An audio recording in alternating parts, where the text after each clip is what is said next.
I love this bobblehead. Yeah, it's pretty cool. What a perfect way to start a Yuri's Night live stream. And like it's a better version of me than I am. It's a cleaner beard. So like you ever see like in The Office, Dwight Schrute, he has like a Dwight Schrute bobblehead. Yeah. So to make that in the podcast, The Office ladies, Jenna Fisher and Angela Martin, they talk about the fact that to make that bobblehead, they actually had someone hand make that bobblehead for Dwight, for Rainn Wilson in the show to be Dwight. And so my buddy Everett Whiteway a few years ago got married to our friend Courtney, and for the wedding, I was one of, in the groom's party, and so they had all of us made into bobbleheads. However, the weird thing is, and it was done in China. It was someone in China who was like handcrafting these bobbleheads. The weird thing is, they did a perfect job for me, the white guy with a beard, but they really didn't do a good job for the Asian guys. My buddy Everett's Asian, and his brothers are Asian, and for some reason they really didn't do that good of a job for them. But they did a very good job on my Dr. Lau bobblehead. So I mean, they got the beard down, and I mean, except for the seriousness, like you've always got the perma like smirk, like the fun smirk. Yeah, he's just like contemplative Dr. Lau. I feel like it's like Pee-wee's Playhouse. He should be saying something. So we got a couple people watching now, Graham. Tell everybody who you are. You've got some cool stuff going on. You've actually got a really cool thing that's coming up that you're going to do for Stardom, which I'm pretty excited about. We'll get to that in a minute. But dude, you do everything. And actually, let's start this. Since this is my personal page, I won't say where, but pay attention to my personal pages. And because next Friday we're going to be talking to Graham and be doing we're going to do an interview with him and talk about all the cool stuff he does. But Graham also has a really cool show where he talks about astrobiology. If you don't know him, he is the cosmobiologist. So Graham, tell us a little bit about you, what you do, and all that stuff. Yeah. I am the cosmobiologist. Oop. I accidentally hit the wrong button. There we go. That's all right. It's post Yuri's night party time, so we can have some fun with it. So I am an astrobiologist. I have a PhD in geology with a focus on astrobiology. And now I work for Blue Marble Space, focusing on sharing science. I'm the director of communications and marketing. I try to help our nonprofit forward in our vision of developing a better future together through sustainability, through space exploration, through science, through learning. And so I also am a co-host for NASA astrobiology show, Ask an Astrobiologist. It's a pretty fun show. We take turns, my co-host and I, Sanjoy Som, we take turns interviewing other astrobiologists from around the world about their research and their career paths. Honestly, I'm always just like blown away by it. Right now, people around the globe, young people around the globe, everywhere, from every country, they want to know how they can get involved in better understanding life, better understanding what it is to be human, what it is to be in this biosphere, and whether or not we're alone in the cosmos. There's so much more for us to figure out and for us to know. And so this show is really a chance for us to reach out to many people around the world and have them ask questions through Twitter with hashtag AskAstroBio of all of our guests. We have Betul Kajar coming up this Tuesday. Betul is a longtime friend of mine. She was a co-founder of SegaNet, which is where we air the show usually. Betul is a professor at University of Arizona. She takes ancient genes reconstructed through phylogeny, and they put these genes into modern cells, and then they watch how these genes actually are used by these cells. And so it's a way to understand past biology, and it's just really cool science that they're doing right now. And so she's also interested in like origin of life research and stuff like that. So it'll be a really cool show. And I'm currently trying to get Kevin Hand on sometime here soon. Kevin Hand, and that's his JPL. He has a new book out on the search for extraterrestrial life and trying to understand if there's life in other places in our solar system. And so it'll be cool to have Kevin on the show as well. So it's been a blast hosting the show and being a part of it. I love sharing science. I grew up in love with science. I love Star Trek and Star Wars and science fiction growing up. I decided at 5 years old that I wanted to be a scientist, and I stuck with it. And kept going. And honestly, for me now, my biggest drive now is just to have conversations, to share the awesomeness of what it is to know more about who we are in the cosmos. So. Dude, I love it. I mean, it's one of my favorite things to talk about always.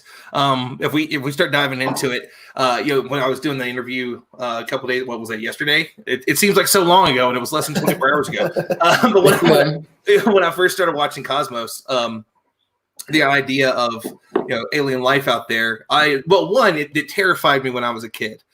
Watching any movie, one of the worst ones was Fire in the Sky. I think was what it was called, where the guy was supposed to be abducted. I had nightmares forever. I'm talking about, I remember seeing that, and I don't remember when they stopped, but I remember it really messed with me. Well, I'm a huge fan of science fiction horror, though. Like, it's a huge genre for me.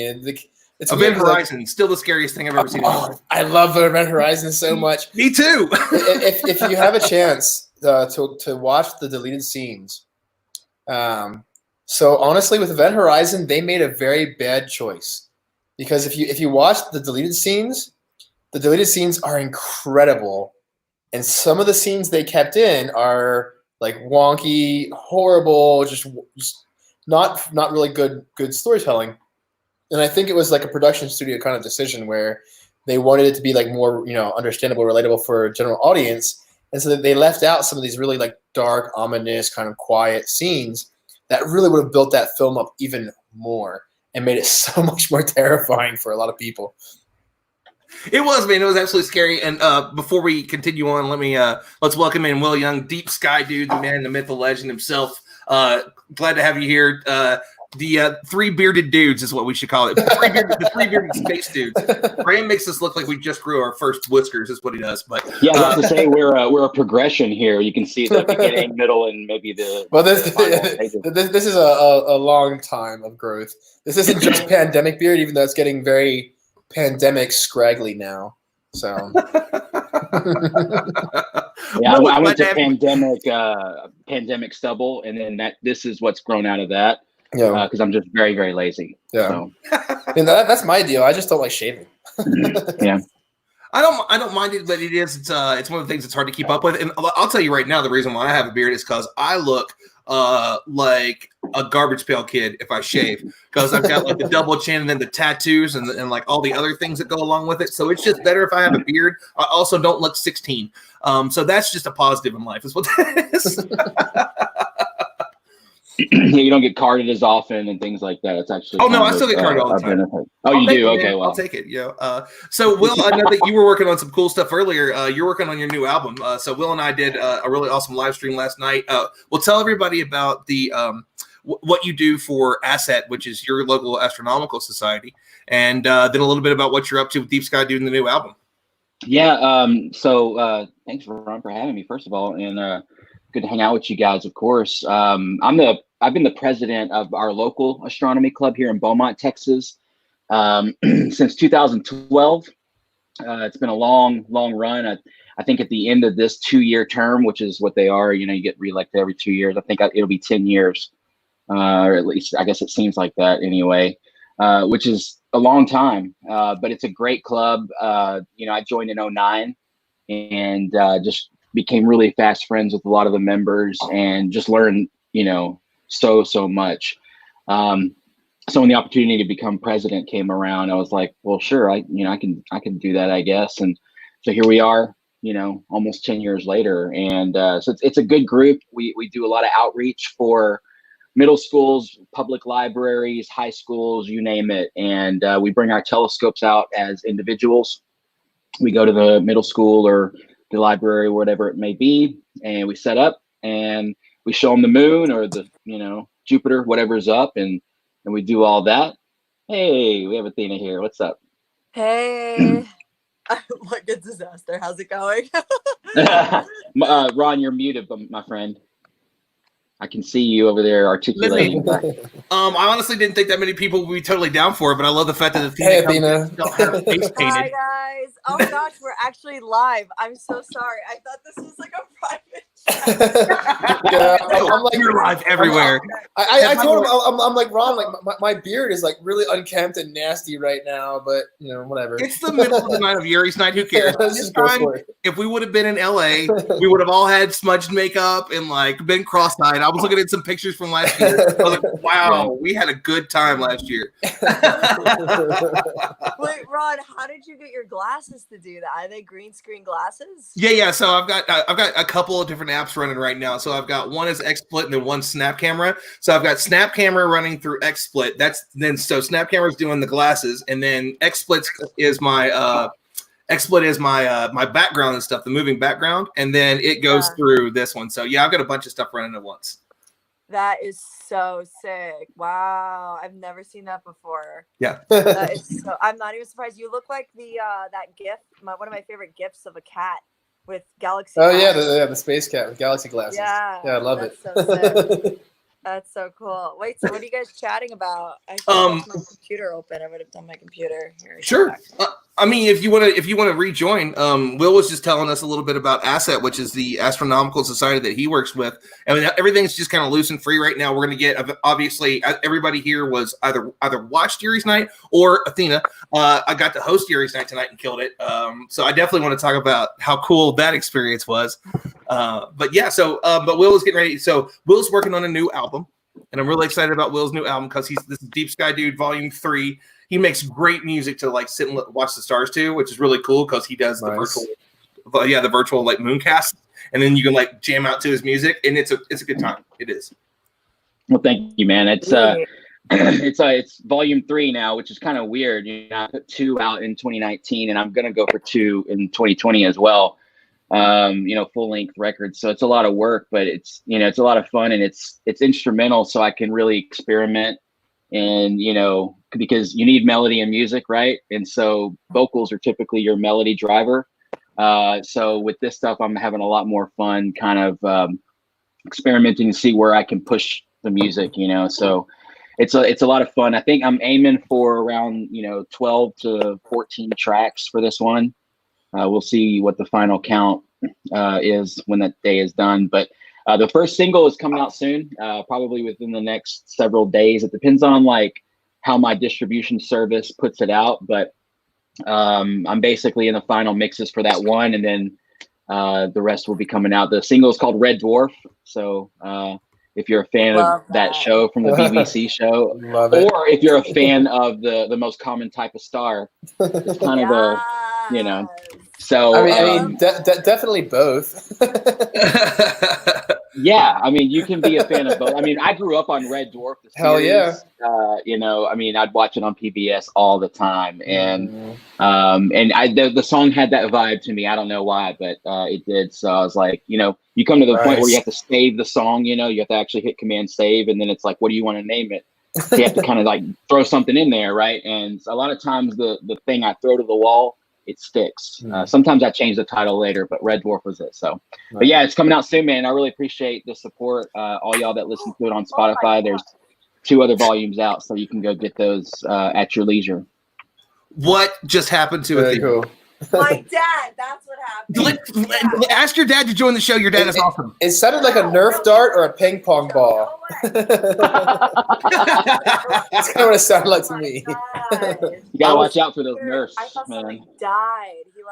He threw, those little snappets you play with as a kid on the 4th of July, you throw on the ground. Yeah. Yeah, he took like the whole bag and like threw it down probably. It was so loud. I was like, awesome. That would have made a great TikTok. yeah, that would have definitely been a great TikTok. You should explain the science behind those and like what they have to do, like the correlation between like that and I don't know, rocket launches or something.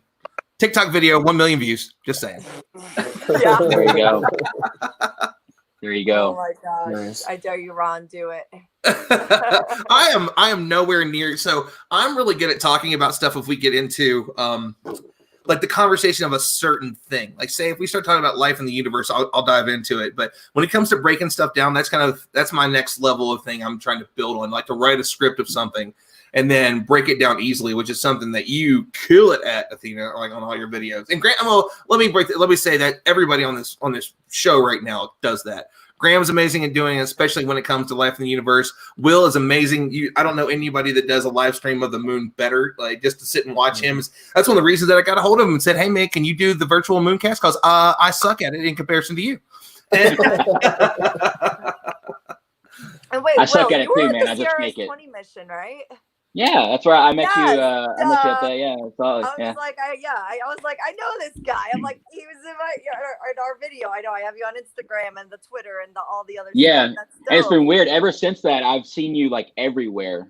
I mean, it's like, and I'm like, is that just because I know her now, and I'm like, oh, there she is everywhere doing everything. But I think it's just because you're everywhere. I mean, hosting the Yuri's night. Too, yeah. Ron texted me and was like, "Oh my gosh, like, yeah, you know everybody," and I'm like, "I know, we just happened to meet." I'm like, "We met each other," and I'm like, that was a fun thing, man. And I don't know if you've talked about it recently, but that was a life-changing experience for me. I mean, I've done 2 launches. That was the second, and that one was totally different than the Starliner launch. Totally different. And it was just I feel like SpaceX with the boost back, it was just the footage I got from that was just unreal. So that video was nuts. Oh my god, have you seen it? Graham, Athena, have you guys seen what he did? That video is insane. Oh my god. That was something special, man. I wasn't expecting the boost back nebula that way. I figured, it's dark, it's midnight, so it was close to midnight. So, we're on the dark side of the earth. So when it goes up, we might not be able to catch much from, sunlight hitting up there. But I was completely wrong. And the nebula burst off into these colors like greens and browns and reds, and really cool. And and I was just like filming it like, what, So, nice. I wish I could have did a little bit better job filming it, but I was kind of like watching it with one eye and like watching my camera with the other as I was going up. So it was a little weird, but that was a lot of fun. The reactions in the background are the best. Everybody's just, oh my god. Yeah, so you can hear in my video, you can hear Xander, who is I've actually met him on multiple NASA socials, and he's a trip, man. He's a super hilarious dude, super knowledgeable. And so he was calling it out.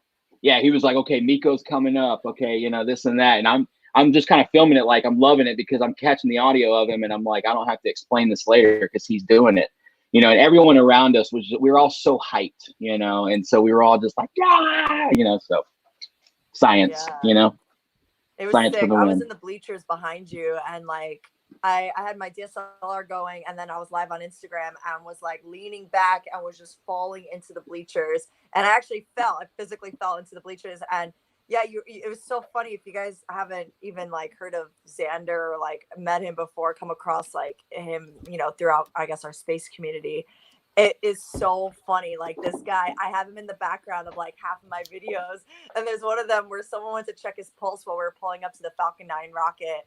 And he was like, I have no pulse. And like everyone's freaking out because they're like, this is like, it was just, nice. It's really fun doing the NASA socials just because you're with like everyone most people haven't even been to a launch. So that's I think this was my third one. So Will, this was your second, you said, right? Yeah. Yep. Which other ones have you been to? Well, it was the SpaceX one, and then the Starliner maiden voyage. Starliner, you mentioned that. Have you guys, which was really cool. Or Ron, have you guys heard of NASA socials? Ron, I think I just told you recently all about it. Yeah. I heard, yeah.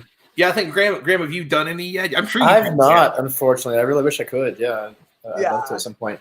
I actually have never been to a launch in my entire life. I'd love to. I did space camp as a kid. I was in NASA Academy. I have a PhD in the sciences and space, and like I really should have been to a launch at some point, and I have not. In 2008, my then girlfriend, now wife, Amanda, she wanted to get me down to Florida on a surprise trip for one of the very last launches of a space shuttle. And she was so excited for it. She actually went and contacted my employer and made sure it was okay that I missed work during that time, and like it was a surprise that I would take off. And she checked with my family. Like she really set things up so I would have a surprise trip to go watch a launch for the first time in my life in Florida, to watch one of the last space shuttles launch. and then they scrubbed the mission for a few weeks, and we couldn't change much of anything. And so she came home and she was real upset, and she's like, I'm really sorry. I had this huge plan for us to go down and see this launch, but we're still going to Florida. It'll be cool. I'm like, and in the end, like, it was a really awesome trip. We still went down. We did Disney World, which was awesome. We went to Kennedy Space Center. We still did the tours and stuff like that, so that was awesome. And we didn't see the launch, but it was still a really cool trip and a lot of fun for her to try to surprise me for something space related. So that was pretty cool. That's amazing. That's dope. Guys, I'm crashing, so I'm actually gonna sign off. I'd love to stay on longer. I'm like, this glitter is not gonna take itself off. Yeah. I can tell you've already worked a good bit getting some. So, it's been on. It was pretty fucking awesome though. It's like 2 p.m. today. It's midnight my time. It's been on since 2 p.m. So I'm like, yeah. You did an amazing job tonight. By the way, you're great. Great job. Like, I mean, not surprised, of course. Like, you're amazing at what you do. So we're so glad, so proud of you as always. All right, bye guys. Have a good night. Bye. Whoop. All right. So we're adding a couple more people in here. Let's bring on. We got Liam. Liam, are you there? And we got. I am. I'm just going to come back down from space. So just hold on a second. I'll be right with you. Oh, here I am. There you are. Hi, everyone. So I love the fact that so many people, by the way, for people that are watching this that don't know, this is completely impromptu. I'm like, let's do a Yuri's Night After thing. And then I just started like messaging some people that I saw online and like tweeted about it. And so people are just jumping on, and I love this. So Liam, we'll start with you. If people don't know, and I want to introduce you to Liam because you were talking about ways to look at the find the ISS last night. Liam actually created this really cool invention called the ISS Above that allows you. It goes off in your living room when the ISS is going to go. So Liam's the creator of that. How you doing, Liam? Good there to you meet you. Yeah. So Liam, tell us all about it. I know you're always ready. Yeah, that's right. Well, a second ago we were just watching. In fact, I'll switch my unit back here. This is what I do. This is live from the space station right now. So, and it's coming from one of my ISS Above devices. I've got fed into my webcam input. So, Liam, tell us all about it. I know you're always ready. Yes. So where what am I going to tell you about? The ISS Above is a tool that I created to inspire my grandkids 6 years ago. Did a Kickstarter for it. Bill Nye heard about it. He bought one, mentioned it. It's now in like 3,500 places around the world, and in lots of schools, science centers, and it's really, when you get something that is really based around the context for how you see the world. This is really my expression for what it is like to be a human being on this spaceship Earth, and trying to find ways to have everyone around the world feel more connected through what's available through an interest in space. So my little device here lights up, lets you know when the space station is passing by. That's 5 to 8 times every day. I was the dude on the YouTube chat. If you noticed, it was under ISS Above, where I kept telling where the space station was, because during the event, like, the most amazing thing was during the event when the astronaut from South Korea was being interviewed, the space station was passing by South Korea. There was another point where I got out my ham radio and beamed a message up to the space station as it was passing by the LA area. And for me, that's sort of like an expression of what Yuri's Night is supposed to be about as well. So if it just so happens that the only people in space are above you while you're celebrating them, I think that's an extra party favor, if you like, of what's available. So I'll just switch back to this live video again, so you can see where it is right now. It's just coming up to Africa, in fact, South Africa, or just the mid part of Africa. So, and that's sort of like the beauty of what's available. And obviously this is a live stream that you can get anytime you want. Just go to the various NASA sites to actually see this stuff. What's going on behind this is I actually have, this is actually the device that is displaying that. So you can see where it is right now. Got a lot of other information that's on here. So for me, the space station's not going to be passing by for another 11 hours. But 5 to 8 times a day, it's passing us by. And that's what my little device is all about. What else is there to show you? So show you who's up there. There's some other information sources as well. But at the moment, because it's in daylight, I'm just going to switch the live video feed back on. And we can go to that later if you want to go into it more. But I'm here to share about just the whole experience of Yuri's night. So that was a very special event, wasn't it? Who's up there? That was so awesome, man. I love the fact that like Liam's always ready. Liam, so when I first met Liam, he gave me the breakdown, and so we talked about some stuff online. He came to Colorado. I was still volunteering at the Space Foundation at the time. He brings us an ISS above, which, by the way, is still in the museum. It's behind Space Lab, and it's always playing, and people always love it. And then after that, I flew out to LA I forgot what I was out there for that time. I don't think it was Yuri's night. I think it was something else. Yeah. And me and him and Kevin De Bruin, the fit rocket scientist.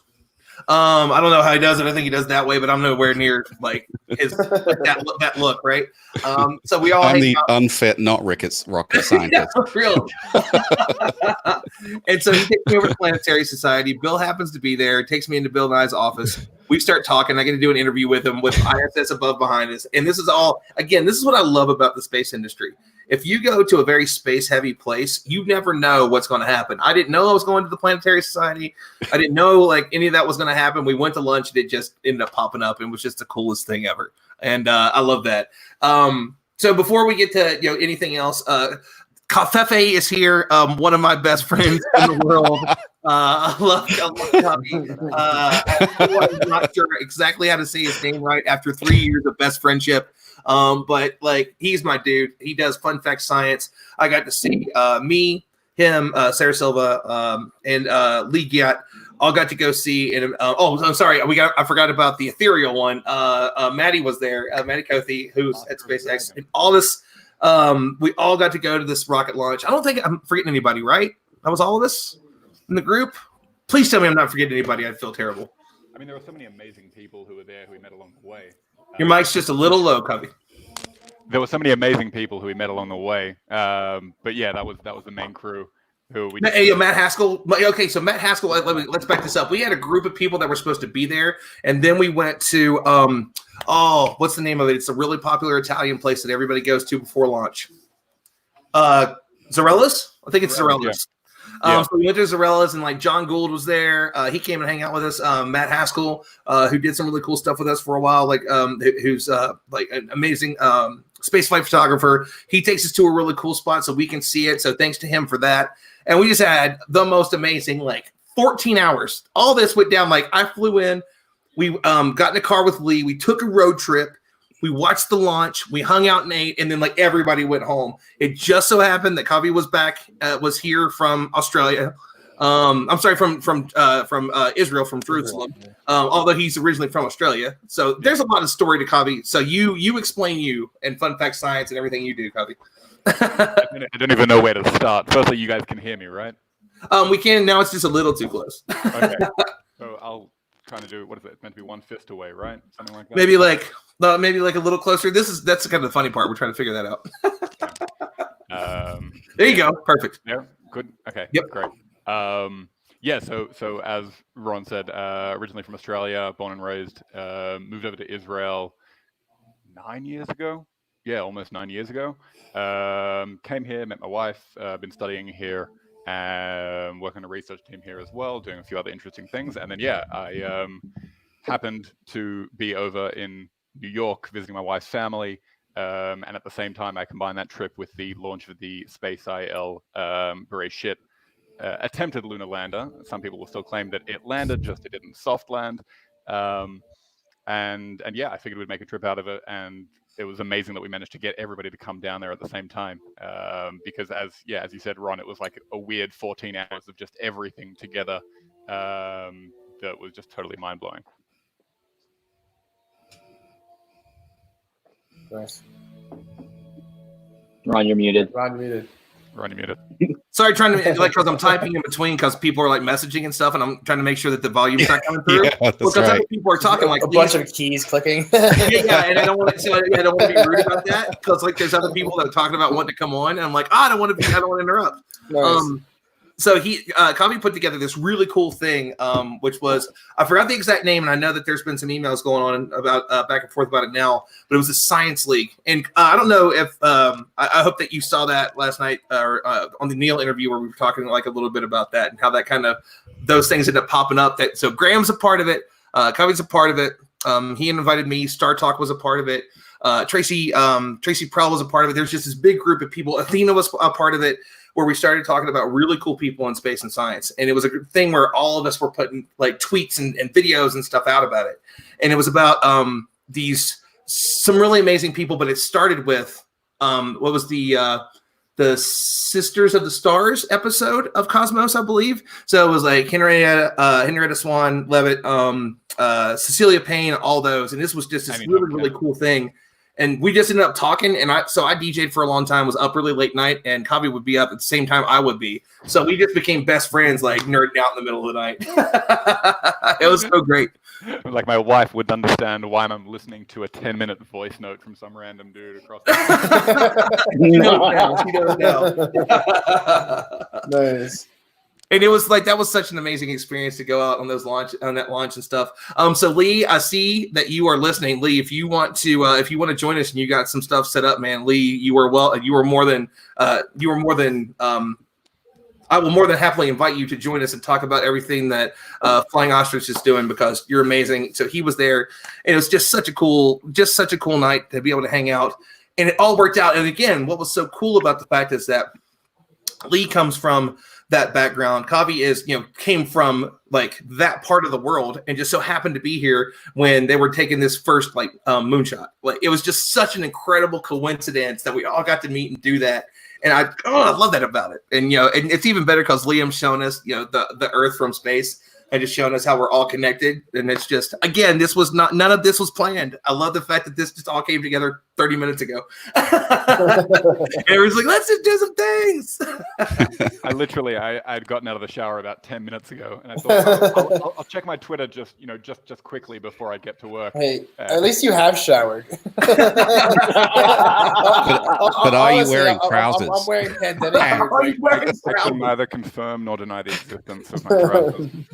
I just want to say this is the live stream with the best accents ever because of Liam and Covey.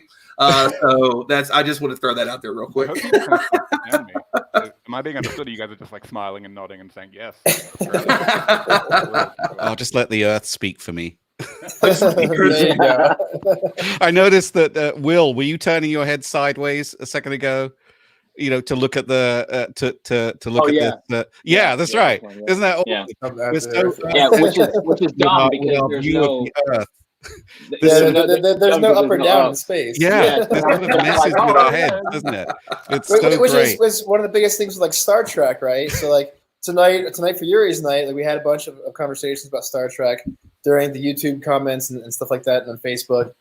And it's one of the things that always got me a lot with Star Trek and other science fiction is like the ships always approach each other in the same relative plane with the same up and down.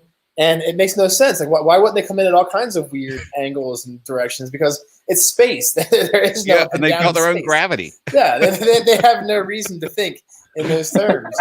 It's one thing I love, though, in The Expanse. So reading the novels from James S. A. Corey, Daniel and Ty do a great job in the novels, but also in the show they do a really good job with how the ships are arranged in space and how thrust gravity would work when you're in a ship. Usually in science fiction we have these ships that are like long horizontal tubes laid out with like decks that are horizontal, but in space that makes no sense because you're being pushed from behind, and so you're going to feel gravity going towards where the thrust is coming from, and so what you're going to feel for this thrust gravity is going to push you down, and so you're going to feel like layers of floors going up. And so I love it with the Rocinante in The Expanse. I love how it's actually it's not like a horizontal decking of a ship. It's more like a long skyscraper of a ship kind of being pushed through space, and so people feel the floor kind of in these different levels moving away. I love that so much that they got that right. It's always fun for us scientists to see when they do such a good job in science fiction of doing these things well. So I just want to pick on this show real quick. Everybody was super stoked whenever Jeff Bezos took over and brought The Expanse to they brought The Expanse to Amazon Prime. And I'm like, guys, he's trying to give you a hint of his future. He says he wants millions of people in space. He wants to enslave you and make you work to death. I'm just saying. He wants to be the first trillionaire. That's right. I'm saying it live. Jeff wants to bring it. I'm just kidding. But I love the fact that he saved the show, though. Like, it really is great. But but seriously, like, when you look at like all the really cool stuff, Jeff came out to Space Symposium a couple years ago, shipped out the Blue Shepard, and erected it in front of the Broadmoor where Space Foundation does that, and it was just mind blowing, dude. This is the coolest thing ever. I just really couldn't believe that like he did that, and then we're just gonna do an impromptu news session. And he comes out like his Blue Origin like zip up jacket and just starts talking to everybody. Like, we're gonna send you all to space. I'm like, I'll go to space with you, Jeff. Let's go to space. I'm in. Where do I sign up? Where do I sign up? Can we do it now? Can we do it right now? You have money. Talk about what everybody's doing now with like the launches and stuff. And I love Virgin Galactic and all that. But when I really look at it and I see something like, man, what I would feel would be really going to space is being atop of like the Blue Shepard, launching to space and that separating and then having that float and seeing the pictures. I was actually making the joke about it. If all these people want to put the money in for the people that are the flat earthers to be able to go to space and then, go to the edge of the earth. I'm like, can I have a show where I do a documentary where I go to space to prove the earth is round on say, Virgin Galactic or, Blue Origin or whatever the new Shepard. So that's what I'm saying. I think that would be the coolest thing ever. Let's put that money into real science and not try and put a bunch of money into somebody just proving or trying to prove that the Earth is flat when we all know better. Well, we can prove the Earth is round, Ron, due to your glasses. I mean, it's clearly obviously the concave. You can see. Look at how. I mean, well, here's the thing too: is that the person that obviously has the ability to prove everything is showing it right now, which is Liam. We're not talking like he's showing from cameras. And Liam, I know that you were working on the new cameras for the ISS that were going to be the 4K cameras, if I remember correctly. Like, how's that whole thing going? Did it already happen? Like, we haven't talked in a while, so I'd love to hear. None of it happened. It fell through as far as those plans. And NASA came through. So what happened is the cameras that they were using, called HDEV, since April 2015, they died. And I can't miss showing you this. This is just going over. That's the Mediterranean. Oh, looks like it's just about to lose signal. I'll switch it back to B. So that the whole camera platform that was running those live views of the Earth died in July, late July of 2019. We're trying to prove the Earth. Sorry, and then I embarked on a program to try and see if there was a way that we could do a commercial replacement for those cameras. And I was looking at various ways to do it, had camera manufacturers involved, had a space camera organization involved, and things just didn't move along as fast as I would have hoped them to. Had ideas to put them on the new Bartolomeo platform, which is a platform on the European Space Agency module that's just been plugged in. So it's still possible to do it. But in the meantime, NASA very sort of amazingly were working behind the scenes to repurpose one of their newer high definition cameras that is a fixed camera view on the front of the space station. And they've now sort of redone it so that at least we have one camera that is almost dedicated to live views of the Earth in a version of high def, which is 720p. So it's not the best version of high definition, but it's still, as you were seeing just a few minutes ago, is pretty adequate. But it's still possible. It's still possible for us to come up with a plan to create something new. That's the quite amazing thing about the International Space Station. They really are very serious about opening it up for commercial uses. So that means that dudes like me, other organizations can really sort of look at how they might have their own platform running on the International Space Station. So it's an exciting future, I think. Oh, Ron's muted again. Yeah, agreed. Yeah, Ron was typing while I was talking, right? Let's talk for a minute about pictures of the Earth from space, because that came up tonight during Yuri's night, and the broadcast. We saw the space shuttle and the atmosphere behind it and that really beautiful picture. And so I even shared on Twitter, like, what are some of your favorite images of the Earth from space? And obviously there's Earthrise from Apollo 8. And we have the blue marble from Apollo 17, and we have the pale blue dot from Voyager 1. So I don't know, maybe right now, like for all of you right now, what are your favorite what are your favorite ways of seeing the Earth from space?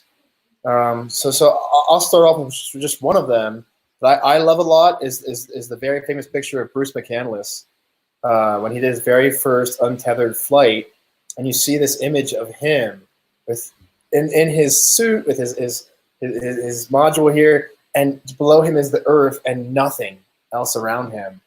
That image, it startles me in a fun way. How about everyone else here? What are your favorite images of the Earth from space? Oh man, I'll say Earthrise real quick and get out of the way. I'm with Earthrise. Yeah, I'll just say Earthrise over one from like what is it, Apollo 8, 11 or 8? Yeah, one of the earlier ones. I think that's the coolest thing. When you get the moon and the Earth, that's the coolest thing ever. Yeah, I'll chime in. So keeping in the theme of obviously live views of the Earth from space, taking it a little bit outside of live, I want to point everyone to a particular person who is doing an extraordinary job of repurposing what are originally astronaut photo image sequences of the Earth, and he repurposes them into 4K and now 8K videos of the Earth. You may have heard them on here. His name is Sean Doran. He's from Ireland but lives in London, and I showed some of those videos to the folks at NASA Johnson Space Center who know what it takes to do what he's done, and it blew them away. So Sean's work in 8K was shown at the Natural History Museum in London for a couple of months at the end of 2019 and into early January. And I went there. I happened to be visiting family back in England, and the number of people that were coming into that event and looking and just simply sitting and being with what was a rendering of a full orbit of the International Space Station, and just being in awe of what they were seeing. And some of them, they were from different parts of the world, and they were saying, oh, that's where I grew up. And they were pointing to somewhere in Egypt. And just the way in which it had people see the majesty of the Earth, while at the same time seeing themselves in the picture, I think speaks to the power of what Sean Doran has done. So check out his YouTube channel when you get a chance.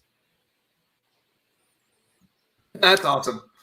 See, that's what I love about this group is that there's nobody. The longer you listen, somebody in here is going to tell you something super cool about something awesome that's going on that you don't already know about. I always get this. So let's welcome in the one and only Director Lee Guyot, who won a student astronaut contest that I was lucky enough to be involved in. We were talking about Maddie a little bit earlier. Lee is just like, dude, he's my dude. We nerded out. We got this. I knew that we were going to be really good friends when we met, and then when we got in the car and we started jamming out, and Lee put on the amazing peanut butter jelly. Peanut butter. Wait, do me like you owe me some money. It's the best part of the chorus of that, and it was just such a good time. We had a blast, and Lee is just doing amazing things in film, and so many different things. So Lee Guillot, welcome to the show. Thanks for having me, guys. Yeah, I was watching you guys talk about. I saw Liam showing the just the ISS Passover stuff, and I was like, oh, that's pretty cool. Because I have used the NASA Live thing in the past. But yeah, it just looks like you were having a good conversation. I was doing homework. I had you guys on my other monitor, and I was like, oh, I want to do that. That looks fun. And I saw Kobe. I was like, oh, Kobe from our rocket launch crew from Bereshit. So like the whole gang was here. So yeah, I mean, hi. It's such a great group. And we've actually got a couple other people I'm talking to right now. JJ Hastings has mentioned that she's down to come on. She was actually part of the Sensoria group that just finished up at High C. So we're gonna welcome her on in a minute. We can only do 6 people, so I'm gonna see who wants to take a break from it and then come back. Again, this is a completely like out of nowhere. We weren't expecting to do this, so I love that everybody like showed up for this and talked about some cool stuff. But I got to give Lee just an incredible amount of credit for all the amazing stuff he's doing. Working on dual degrees in college, making films, traveling the world, just does some really, really cool stuff. And I'm old enough to be his dad, and I'm still constantly learning from him. Like I'll be like, Lee, I don't know how to do this film thing. Can you help me out? He's like, sure, bro, no problem. And he's just an amazing guy doing incredible things, man. Lee, I'm glad you came on for a bit. But honestly, if I'm being honest, we're going to talk to you for a few minutes, and I'm going to boot you because you're doing homework, and I want to make sure that you continue to do all the amazing things. All right, that sounds good. I just finished homework. It's also like 2 in the morning here. Oh, all right. Actually, okay. So if you want me to go, it's fine. No, nope. Don't worry about it. Well, no, the reason why I said you is because you're doing homework, and I'm trying to be a good influence. Yeah. But Kavi said that he would break off and he would come back later. And Kavi, we got a bunch of stuff that I would like to talk to you about in a little while. So if you want to go into, because it's early morning for you, right? I mean, it's 20 to 9. I've been up since 6. I normally wake up at 6, and it's been one of the few things helping me maintain my sanity during this quarantine, that I've been keeping that schedule as much as I can. But yeah, I'm gonna get to some work. I have some lovely lines of code staring at me on the other screen. But yeah, this was absolutely amazing. Thanks for doing this, Ron. And let me know if you guys are still doing this a bit later, and maybe I'll hop back on the call. Well, yeah, that's what, like, I really like to talk about the work you're doing, man, on the stuff that you're actually doing there. And that's why I love, like, talking to you and Ray and the stuff that's happening, like, in Jerusalem, in the area, it being, there's so much space there, and not a lot of people know it. I don't know it. It's one of the reasons that I want to eventually do, if we end up getting funding to be able to do this documentary series that I want to do, that is one of my big ones, man. I want to come there so hard and do that and just do. So for those that don't know, I've got this idea that I think is amazing to do a show that is Parts Unknown meets Star Talk. And instead of talking about food and its connection to culture, it would be we would talk about the idea of space and science and how it connects to culture from people all over the world, like what Yumna's doing in Pakistan, what Cubby is doing in Jerusalem, what Premfera is doing in Kosovo and her people and all that stuff, and also across the entire U.S. So that's one of my big ones, man. Like if I want to go a place, because I still haven't been there yet, so I want to get that video of like the wonder when I get to walk around, because I've only heard about it from all my friends that have been there. So I'm looking forward to that one. I would binge the hell out of that show. You need a cameraman, let me know. Oh, dude, for real. Okay, so Kali, if you want to go ahead and bounce out, then I will send you a re-invite later, and I'm going to send a new one to JJ so that way JJ can join us, because I can't wait. I was supposed to meet JJ last week and talk to her about everything that they're up to. All right, peace out, guys. And we will COVID-19. COVID-19. Or is it COVID? Lee. Okay, so before we get to this, I really need something from you, and I know I've asked you a few times. Since I never got the patches, there's somebody that's watching that's super awesome, and he really wants one of our patches because he's a Tim Gagnon like completist, and I got to get him one. Do you have any left? And if not, do I need to order like another group of them? Because I don't have any either. I'm gonna check right now. All the patches I have are literally like. Oh, this is my studio, by the way. I don't know if you've seen it before. Let's look at Lee. Actually, you know what, Lee? While we're waiting for JJ to come on, I'm gonna check. A quick tour. Like you have a video. You want? Oh, sure. Yeah, you know what? This is my desk. It's kind of a mess. Let me unplug the laptop. All right, so you guys see me? So this it's like a. Oh, am I muted? No. I said you're good. You're good. Oh, they said I'm muted. Okay. No. So basically, this is the desk. This is nice. Like the mission control. Like all the cool stuff that happens. This is actually something that's interesting. So that is when I was in Baikonur last month. That's like the Soyuz that we saw. That's from the White House. That's our patch right there, Ron. That's the student astronaut patch right here. That's the one. That's the one that Brian wants really, really bad. I've been trying to get him one, and it hasn't worked out yet. Yeah, so I do have this one, but I may have more. I'll check right now. That's why I have that open. That's all film stuff. That's more film stuff. That's like shirts and whatnot, props down here. That's my laundry. And then this is like where I film Simple Sci and the 30 other science shows that I do, or try to do. And then all right, there's like two little things that hang up green screens and whatnot, but that's about it. I'm going to have to let you share your screen in a little bit and see if we can get sound on that. I want people to see a little bit, just even like 30 seconds of what the Simple Side videos look like. They are so good. Cool. And the fact, I mean, go on, they're so awesome. It's so good, man. So, Lee, I'm going to jump in. Just a quick question. You said you were at Baikonur, and I missed. What launch was that you were at? What were you doing out there? So that was launch number 2 for OneWeb. So a big part of like my job. Got it. Yeah. Okay. Yeah. Yeah. So a big thing I do, and my main shtick is like space filmmaking. So I work with a lot of companies. OneWeb and Made in Space are the two big ones that I work with. I'm actually right down the road from Made in Space. So I do a lot of videography for them. That's kind of how I pay the bills. But the goal is to make the first movie in space. Like that's the ultimate thing. Right. So you're near Ames then. Say it again. Sorry. Made in Space. Do you live near Ames, the NASA center? Is that? No, I mean Jacksonville, not the California. Oh, okay. Got it. So you do, it's awesome stuff. I've got to check out all of your stuff. But you mentioned that. So you do stuff for OneWeb, and what was OneWeb the one that just went under?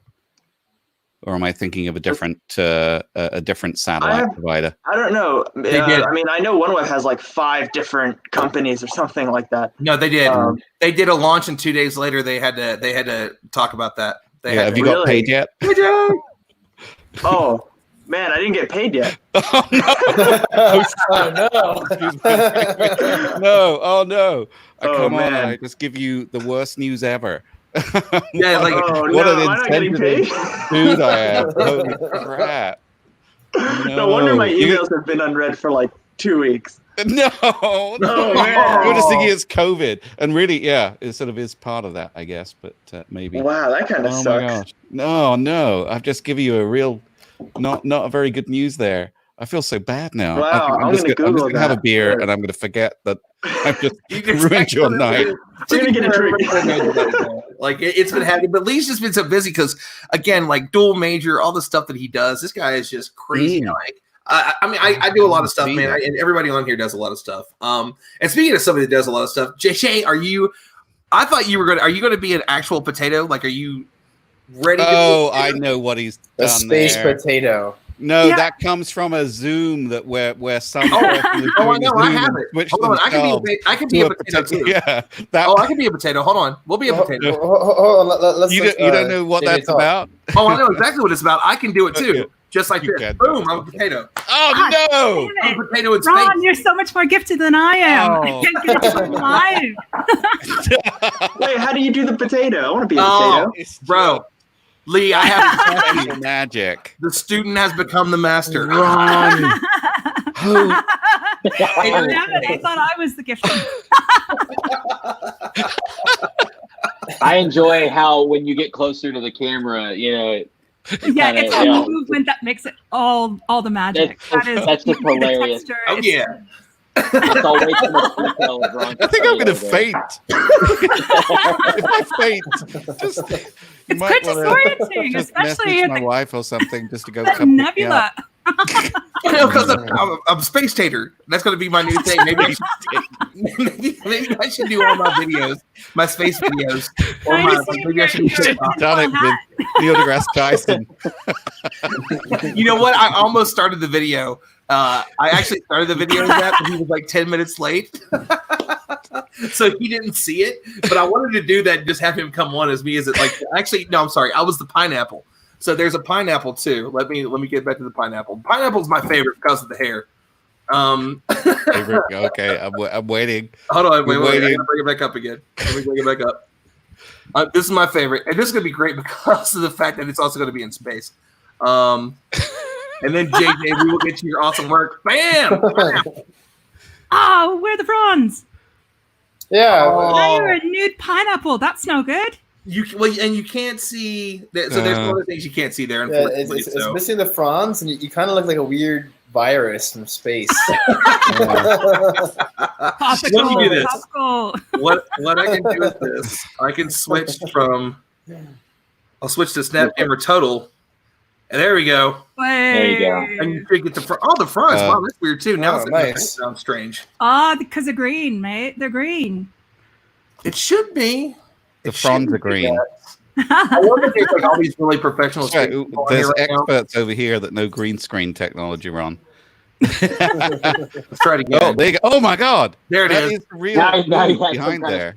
Okay, so it's on my side, but oh well. Okay, let me go back to the regular one, and this is very important. I love the fact that I get to invite JJ on as a pineapple in space.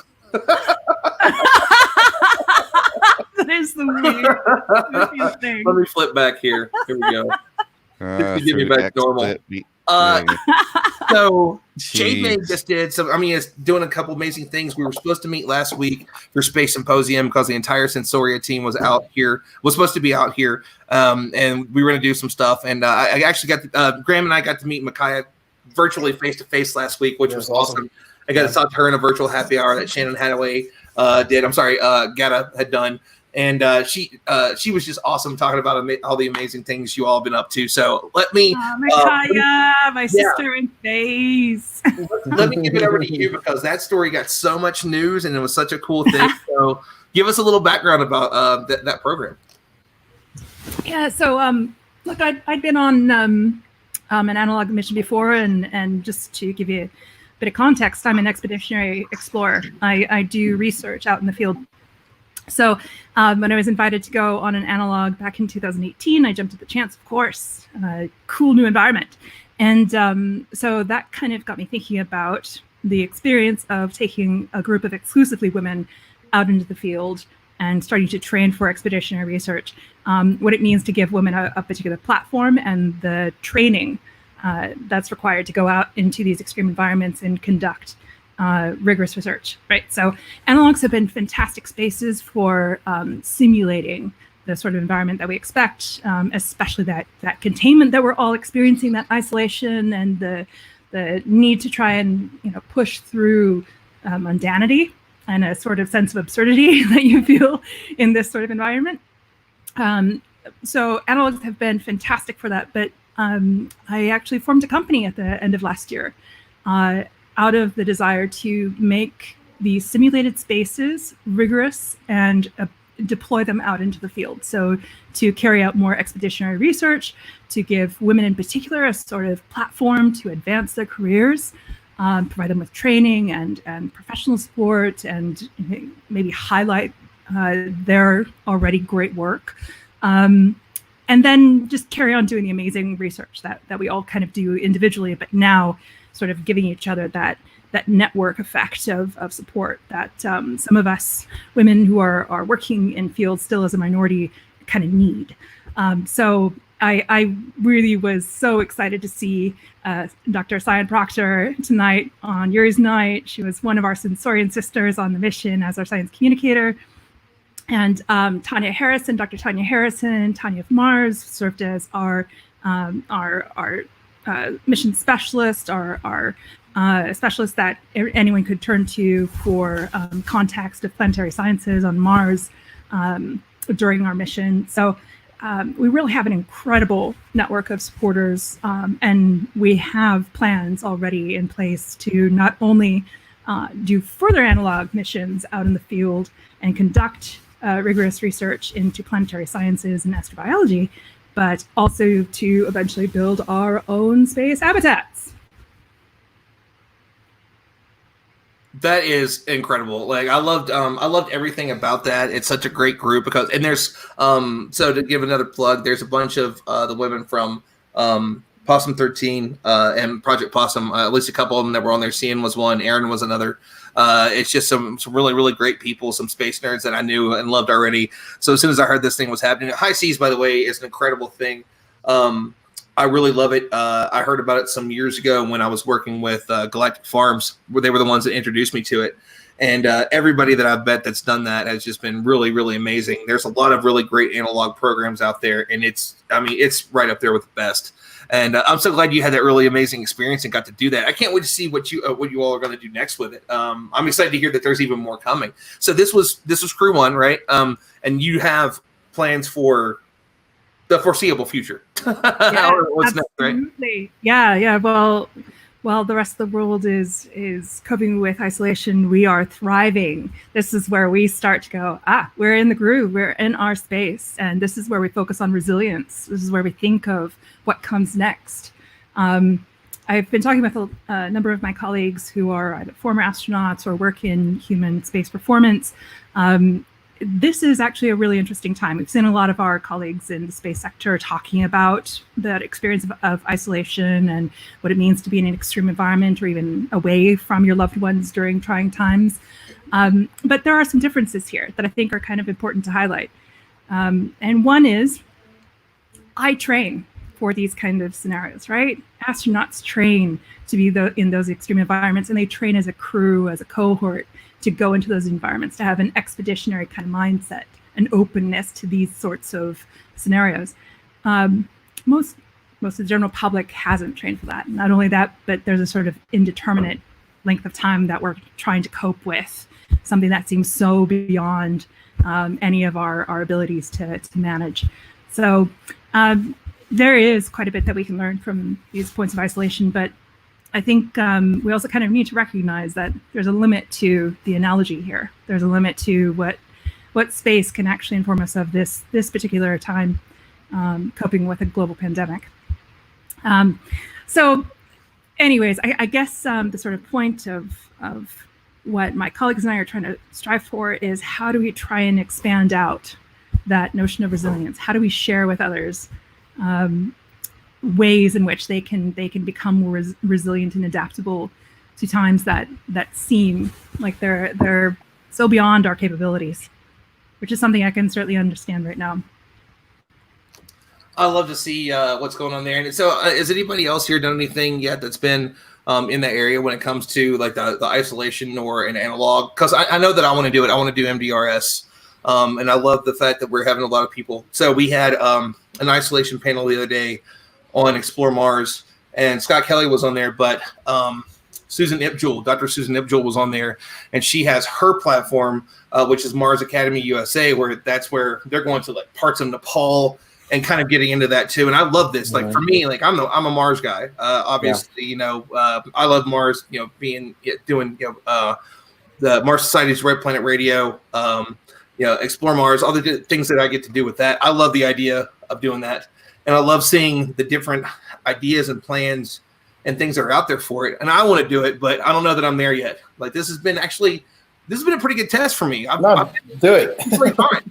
I've been decently fine, which I'm pretty happy about. Anybody else interested in it? Will, Lee? Yeah, so I did MDRS in 2008, actually. 12 years ago now. It's been a long time since I was on a crew for an analog mission, but I guess I am also an analog astronaut, technically, since I was on a crew. It was a 2-week mission at MDRS back in 2008. And now for the last decade, I've been involved with the University Rover Challenge. So every year, undergraduate students, they work together to develop and build Mars rovers, and they bring them out to the desert in Utah near Hanksville at the MDRS every year in May to compete in this competition we have, where we set them up with tasks that really challenge their rovers to see who has built the best Mars rover. And it's a wonderful challenge. Unfortunately, due to the pandemic, this year we've canceled the challenge. We are still letting teams know how they fared in building their rovers, developing them, the early preliminary tests of the rovers. But unfortunately, we had to cancel the competition this year, which is saddening for a lot of us. But I've had a lot of friends over the years who've done MDRS and FMARS. Obviously, across the world, we have a lot of analog bases, analog missions. A lot of them are Mars focused, so MDRS and FMARS, high seas, DMARS, some of these other up and coming kind of Mars focused simulation missions. NASA has Hera down at Johnson Space Center, where crews will go away into an isolation environment. We had the Mars 500 some years ago with a 500-day experiment. We've had other experiments trying to focus on how we humans will deal with isolation together. And I like JJ's point that yes, it's interesting that we've done these isolation experiments, but being in isolation right now physically from each other is a much different thing than some of us have done before in our analog astronaut experiences. Right now with the pandemic, we're learning right now together as a very large community, not a self-selected small group of people who want to experience these things and who want to challenge ourselves, who want to be prepared. People who aren't prepared, people who weren't ready for this, are now also coming to the table. And so we as a species, we as a biosphere really have to come together right now and use this experience to plan for the future. I really loved tonight during Yuri's night, some of the conversations about what's going on right now with everything and what we can do looking forward. Like we can do better. We really can. And one of the best times to remind ourselves of that and to actually act, to be better, is when we find out that we're not prepared. You know, like honestly, our systems of governance, of economy, our world, we have not prepared well enough for pandemics, for large-scale meteorite impacts, for alien visitation, for all kinds of things. We're just not ready. And so this right now is a good time to remind ourselves that we need to get more people interested in preparing for things like what happens when humans go to space, what happens when humans are bombarded by a pandemic that destroys our economical systems. We need to be ready more than we are. So we have a very important question, and this is for JJ Hastings, and this comes from Dr. CM Proctor. Wants to know what it was like to be a commander versus being a regular participant. I don't know if you know who that is or not, but that question popped up. Yeah, that's Dr. CM Proctor. Dr. Proctor, hello, girl. I miss you so much, and I was so happy to see your smiling face on screen tonight with Yuri's night. Yeah, so being a commander versus part of crew, look, we all have different roles and responsibilities, and I was kind of doing double duty, which is really, really difficult because I'm both, you know, the founder of this company that's trying to advance these forms of research out in the field while also serving simultaneously as commander. So that was a bit challenging. But just sort of the experience of serving on crew versus being a commander, being responsible for a mission and a crew. Sai, I'm going to keep calling you out, girl, because it was you who kept that mantra in my head. And I thank her every day for it. Crew comes first, always, always, always, always. And I think that's an important message for all of us, right? In these challenging times, crew comes first. We are all required to come through this together. So mission can change. The scope and direction of a mission can change. That's dynamic. But keeping focused on crew is imperative. I'd also copy what Science said and say, Ron, you should definitely consider joining a future crew. One of the things that I'm so grateful for in that first mission led by Dr. Sarah Jane Pell and Cyan was on the crew with me. That's how we met, and that's how we became connected for future missions. Was that I really discovered that I've got a lot more in me than I thought I did. Being in those simulations brings about a number of personal revolutions that are quite extraordinary.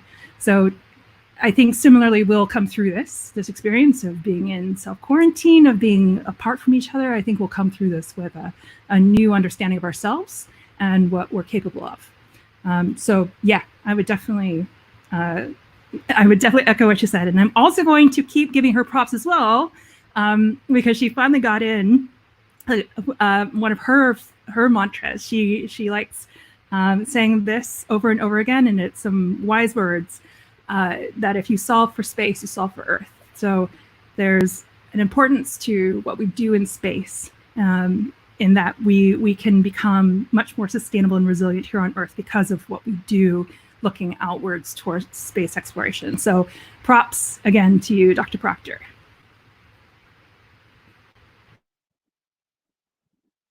Ron's muted. I always do it because I keep typing, because I'm talking to other people. I always love the love that is reciprocated constantly in this, with space being what it is.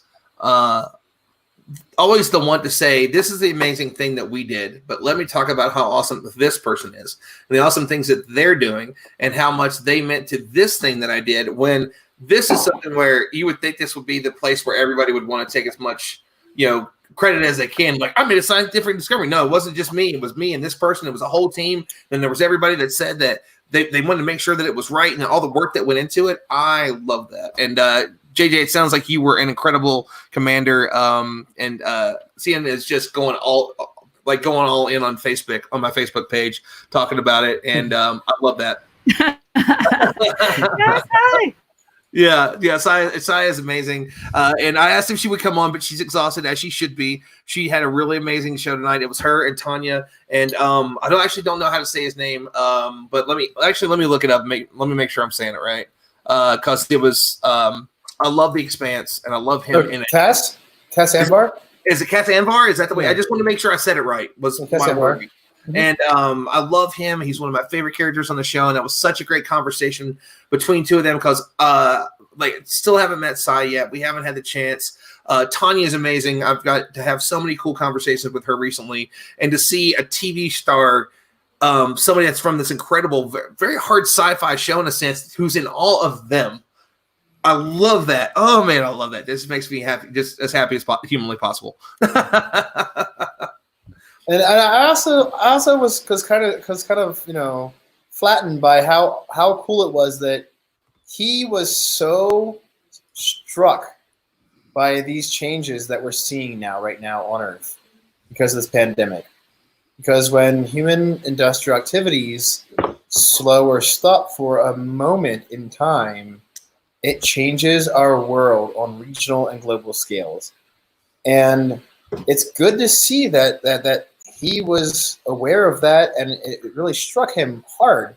Yeah. In the way that I hope that a lot of people right now are seeing it too.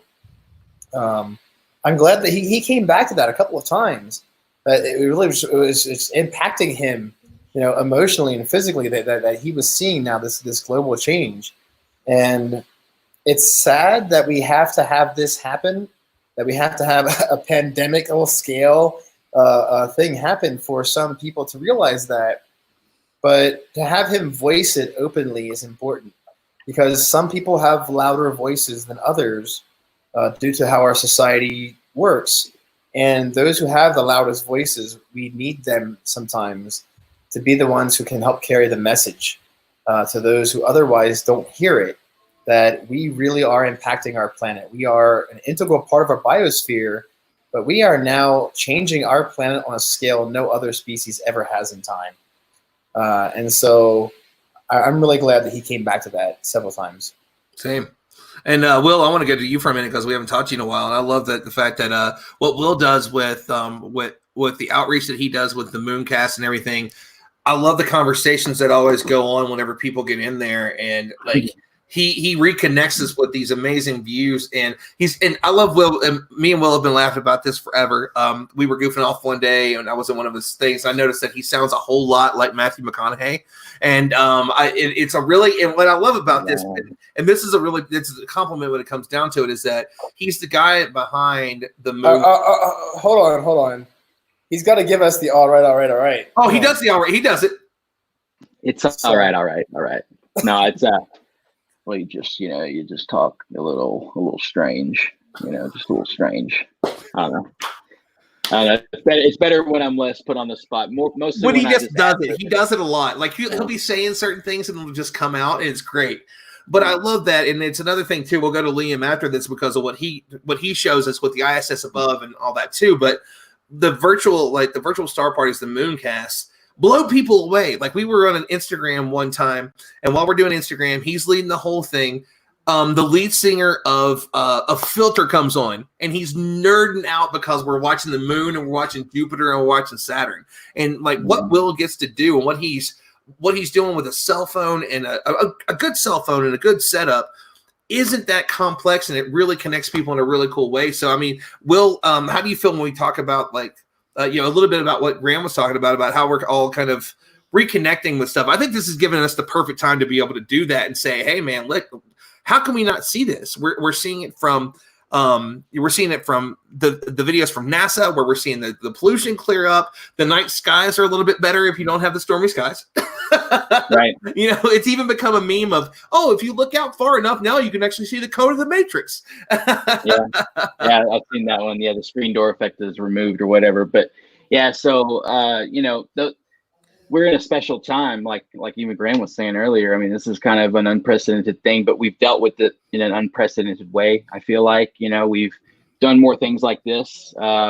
We've done, the live streams, whether we're showing the moon or whatever we're showing. And, I think leading up to this, people kind of felt comfortable in those things. And now, the weather's been kind of bad, so I haven't been able to live cast as much as I want to, but people are like, when are you coming back? I guess they want to feel that sense of, kind of normalcy before all this, went down. And so, but I think, we're being tested as a species here. And I think, we've got a lot of work to do. I think this kind of maybe should wake us up, like some of the panelists were saying, and so, but what I find interesting about it, and like what you're talking about, is, how we've connected online. We're all in our respective places on planet Earth. None of us are even close to the same area. And, but here we are, we're in the same frame, so I think it's awesome. And, I feel privileged. I mean, there's a lot you can do with the cell phone these days and a modest telescope. And that's what I do. I just, where your eyeball normally goes, I put the camera there and broadcast straight to Facebook off the phone. And it's incredible the tools that Facebook gives you. I can draw circles around certain craters and things, and, kind of bring people in, like draw them in. And, that's what we need. The virtual star parties, I think, has brought, astronomy to people that could never have got access to a refractor telescope, whatever. So it's fun, and I feel honored. And Ron, I appreciate you, man, because through your avenues, we've been able to hit way more people than I could ever have hit by myself. And that's the beautiful part about collaboration, is we all kind of cross talk, and everybody's audiences gets a little mixed, and so eventually everybody gets the message at some point. And our job is to get the message across about space, whether it's being a part of one of these awesome crews that sounds awesome. As long as I could bring a guitar, I think I'd be okay. On one of these well, isolation you better bring things. that guitar. Let me tell you. Actually, yeah, I'll bring one of those. Micaiah is also listening, and I know she was our habitat engineer during the mission. She brought a very special instrument that I'd like for her to mention in the comments, actually. But yeah, definitely, if you're going on one of these missions, you better bring an instrument. Awesome. Yeah. I can't go a few days without touching a guitar, so I would have to, for sure. Absolutely.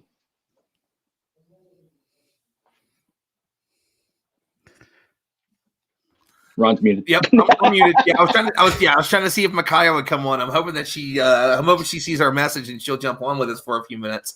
But I love that. And so one of the big things for me, so space opened up my mind to me getting out and doing other things. And like I became a bit of a world traveler. I started climbing mountains and doing a whole bunch of stuff. Earlier somebody was talking about it. I can't remember what it was. Oh, the Hera mission. Uliana Horodeskich is going to be my guest on Monday on the Space for You live show. And she was the one that led our trip up to Kilimanjaro. And I love all the different analogs and all these things that are happening. But I'll back up a minute here. Because it made me this kind of world traveler and started climbing mountains and stuff, I used to be terrified of flying. And one of the things that helped me get through it was whenever I got on the plane to fly to Lukla to do the Everest Base Camp trek was the song. And then there's this long way around. Surprise, it's Ron. Was the song Space Oddity. It was one of my mom's favorite songs. David Bowie is still one of my favorite artists. I mean, I still get chills when I watch that SpaceX video where it's got life on Mars. When you see it, like it separates and you see it go to space and you see Don't Panic and Starman and all that. But that song, there was this really amazing part of one of my favorite movies that I listened to the soundtrack on my way up the mountain. And it was The Secret Life of Walter Mitty. The Space Oddity plays. And before he really starts doing this, like really getting into this adventure, Space Oddity is the thing that makes him get on this helicopter with this drunk guy. It's nuts. Don't do that. And it's just this amazing thing. But I ended up, because of that movie and because of space, I ended up finding Chris Hadfield's video on the ISS with his guitar singing Space Oddity. And I had to tell the whole backstory to get to that. Sorry, I had to chase rabbits there for a minute. And apparently the wind's getting crazy outside at midnight. I guess the snowstorm's finally coming. But it was just, I love that music connects us. And it's one part that I really missed about Yuri's Night Tonight. And I know that there's nothing they can do about that. But the music, I love that they tie space and music. As somebody who was, a lifelong, half my life I was a DJ. And now the rest of my life I want to go and do space stuff.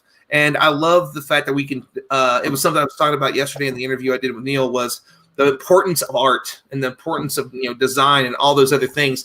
What Lee does, where Lee takes this mind that he has and says, I'm going to sit down and I'm going to put the art and the vision that I have onto the screen of what it means to me, and mixes the music and stuff. Same thing with what Liam does with whenever he shows these videos. He loves space and science, but his thing is to have people see that visual of the Earth from ISS above. Will does it with the Mooncast. People lost their mind when Will jumped over and showed Jupiter, and we realized we were probably the first people to ever stream Jupiter, do a live stream of Jupiter on Instagram, and then Saturn, and people were just like, is this real? They couldn't believe it. And the stuff that and going back to JJ and everything that they put out there too, all those ladies jumping up in front of that picture, that pure joy of everybody jumping up in front of the high seas habitat and just loving it. I love the mixtures of all these things that we have. It's just, it really is. It's just the coolest thing ever. I love everybody's finding a different way to share their love and passion of space and science. And that's my dissertation for now. I think I'll also echo what you're saying, Ron. We can't leave our creative we can't leave our creativity behind. We bring it with us. In fact, it's part of what we talked about on the mission, that there's something about sort of human intuition that's going to be required for exploration. Right? We can't just always go on with sending robots. We can send robots, and that's going to, lead us in interesting directions and give us information in advance. But human intuition is what leads us into those lava tubes and follow certain patterns that robotic eyes might not necessarily pick up. Not only that, but we've got this creative impulse that just seems to effuse from us. We can't control it when we're in that space. Erin Bonilla, my incredible vice commander, my gosh, some of the incredible illustrations that she was creating as a result of this. In fact, she's got an incredible series of portraits coming out of the crew. We can't leave our creative impulses behind. It's going to be part of setting our culture as we leave our natal planet behind. What rituals we take with us, what sounds and smells. It's part of why I called it sensoria. It's the sensorial experience, that embodied experience of going beyond your natal planet. That is so important to exploration. And yeah, so absolutely, this is exploration is a wholly embodied, full sensorial experience. 1,000%. I agree with that. 1,000%. I love that we have a thing for me to for me to know now. I love the name Sensoria. I didn't know that there was I didn't know what the meaning to it was, and it was actually one of the things that I was going to get to. I'm like, what does that mean? Where did that come from? I love the fact that it's all of it together, and there's so many other people that are out there that are doing it in that way and putting it in that way. Like I love Maynard, who's doing hip hop science show. What he's doing with that, where he's I love his idea. It's Bill Nye meets World Star, which cracks me up. But I was talking to him the other day, and he's just like the music that he gets behind, and like the funny videos that are trending, and then he explains that this woman's in 12-inch heels, and here's the reason why she fell, because her ankles aren't used to it for this certain reason, and it's just so fun, and I can't wait to work with him, man. Like he's just so cool. And but I love the idea that we can do that. Cosmic Perspective is another one. Mary Liz and Ryan, what they're doing, and Mary Liz is just so into music, and everybody is finding different ways to mix it. They're great. Tonight on the YouTube chat, Mary Liz mentioned through Cosmic Perspective that they're going to have an overview effect orchestra experience coming up. So I'm definitely looking forward to that. That'll be really cool. And she mentioned that they want to play at the Rocket Yard. Oh man, yes, the Rocket Garden. Sorry, the Rocket Garden. Like I'm totally in for that. For sure. And I mean, so like Lee, I'll bounce over to you real quick. So with your love of space and science and all the things you can do, you're a pilot. I mean, you're barely 21 and you've accomplished more in 20. Well, let's get to a point where you would have started accomplishing. When did you start accomplishing things? And then we'll just minus that from your age of 21 years old. So you probably started at like 2.5 years old, like, I'm going to fly a plane, Dad. And you've just been amazing and blowing our minds since then. So you want to tell us a little bit about how you decided to mix that, because you're going to school, it's multimedia and astrophysics, right? Is that? Yeah, so basically video production and astrophysics. I started flying at 5 months, by the way, just because my dad actually took me in those like baby carriers. So he started flying like around the time I was born. So he started taking me in the plane, and then like from then on, I have like logged hours like as early as like 2005, which is pretty cool. But yeah, I mean, I started like getting into space. Actually through video. So I've been a filmmaker all my life. Since I was 7, I just started making movies. And then when I was 14 in high school, I was assigned to like do some sort of feature story on someone who's doing something out of this world. And I was like, oh yeah, let's just do something with space, because like out of this world. And I interviewed basically who has come to be my mentor, this amazing lady, Helen Tavera. She is at the Fox Observatory in South Florida. And I just fell in love. I saw Jupiter for the first time, like with my naked eye. I filmed a video story on the whole observatory and the South Florida Astronomers Association. And I mean, I was hooked. I mean, I learned how to, name every star in the sky, learn how to use telescopes, learn about all the optics. And then I sort of fell into, a love for physics and space in general. And I kind of try to figure out a way how I can combine my passion for, like we were talking about it, like creativity and human expression, how I can take that and put it into this world of science and space exploration. Because I'm not really a math person. I'm not very good at math. Don't particularly enjoy it. But, the first movie in space, or even any movie in space, making something in space is just, taking what I do to something that hasn't been done before. Because now, if you think about it, we watch movies nowadays, and it's like, you could have whatever you want on the screen. Think about like any movie with visual effects, and you're just like, yeah, it's visual effects. You're not as impressed as you were back in like 2007 or 2008. It's kind of become like whatever. So just doing like the next big thing, taking the next big risk to take video and film to somewhere that it hasn't been before is how I want to kind of combine what I do. So it's a pretty exciting place I have to a be. question for Lee, if that's okay. Yeah. Yeah. So Lee, so you're talking about filming in space. Is that something where you have a plan for where that's going to happen? Like, if are you looking at the International Space Station, or is it suborbital flights, or is it? I'm really curious about that. You know, where you're going with that. What's the thinking there? I mean, okay, so I mean, I have the big picture idea, and then there's like the funding realistic idea. So, whatever happens, whoever wants to send me or one of my filmmakers up there, that's where it'll go, and I'll have to write something for that. Whether it's on the station or an orbit around the moon or just an orbit, on a Virgin Galactic flight or something. But if, the ultimate homage to human creation, I think would be to remake, not remake, but almost create George Méliès' A Trip to the Moon from 1902, I think it was, and just make an actual trip to the moon film. Because George Méliès was known for creating visual effects and special effects and tricking the eye. He was a magician. So actually showing how far humanity can go in about 100 years by actually taking his vision and bringing it to the actual moon, where at that time no one's even flown a plane yet. Yeah. I think is like the coolest way of doing that.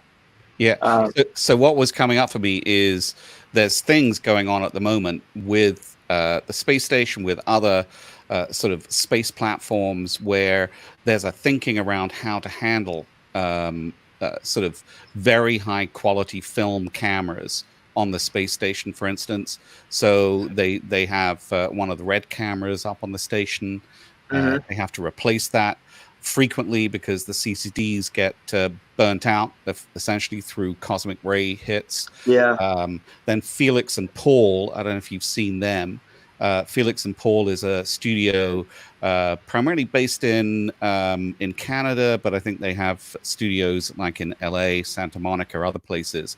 And they are doing one of the first 360 video movies that are being trained on how to operate their custom gear, which is already on the space station, which is designed to follow them around on a spacewalk.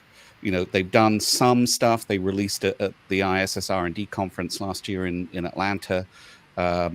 So there's definitely some stuff out there. And so part of it, certainly for the space station, I don't know if this was sort of where you're interested in this perspective on it. There are people at Johnson Space Center who have really the control / responsibility for any video assets that are going to the space station.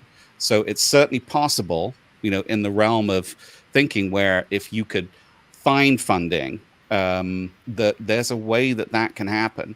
And it's a combination of you coming to the table with an idea, with a partner who's interested in what it is that you're doing. So obviously, everything I'm talking about with the space station, you wouldn't be the one going.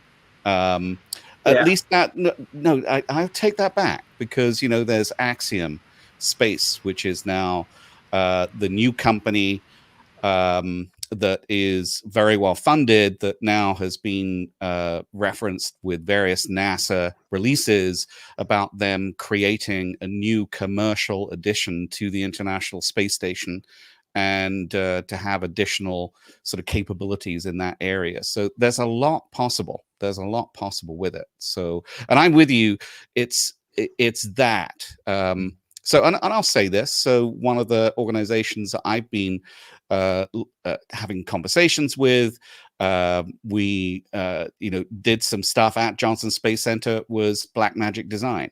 And I have had conversations with the CEO, Grant, over there at Black Magic Design. And I think it's good to hear this from the perspective of someone who focuses what they do in creating cameras for the industry, that create the best quality images that you can. You know, that's where he's coming from. And he said, I've been inspired by what was created in the Apollo program when it was just, you know, the most iconic photographs were film. And he's never felt that was something that's now available to our experience for what's in space right now. And it's like, why don't we have it? So, you know, there are people out there that could be allies with you in creating your vision. And you've just got to find out who those people are and show them that you're the one to do it for them. So yeah, 100%. Yeah, we'll talk more about that afterwards. I want to give everyone a shot to share their stuff, but yeah, that's really cool. I didn't know that there were actually, you know, Black Magic and Red are both you know, huge, amazing companies in film and cinema production. So I didn't even know they had like an innovation lab department or even an interest in developing something for space. Yeah, I want to make sure you don't think Black Magic, what I said about Black Magic, I just want to be cautious because obviously they're a company. They don't have a particular sort of skin in the game at the moment to do this. But I know from conversations with the CEO and others there that it's an interest. So yeah, that they're even considering it is amazing. I don't think anyone who's met them would know. If you've been to NAB, you've been to any of the production shows that are there, you'll find them there. And NASA has particular ways, like to work with organizations who have camera systems that are that type, those types of projects. And so there's just ways to go about that. Yeah, I wish you the best of luck with doing that. The world needs that level of connection at a human level to the visual nature, the sensorium that JJ was talking about. Yeah. You know, that is what is missing. You know, we all think that space and everything, it's the technology is just a vehicle to get the human experience in the picture. That's what I'm saying, you know. Yeah. I mean, that's why we do it, right? I mean, it's to understand what we're doing and why. Otherwise, we're just doing it for doing it.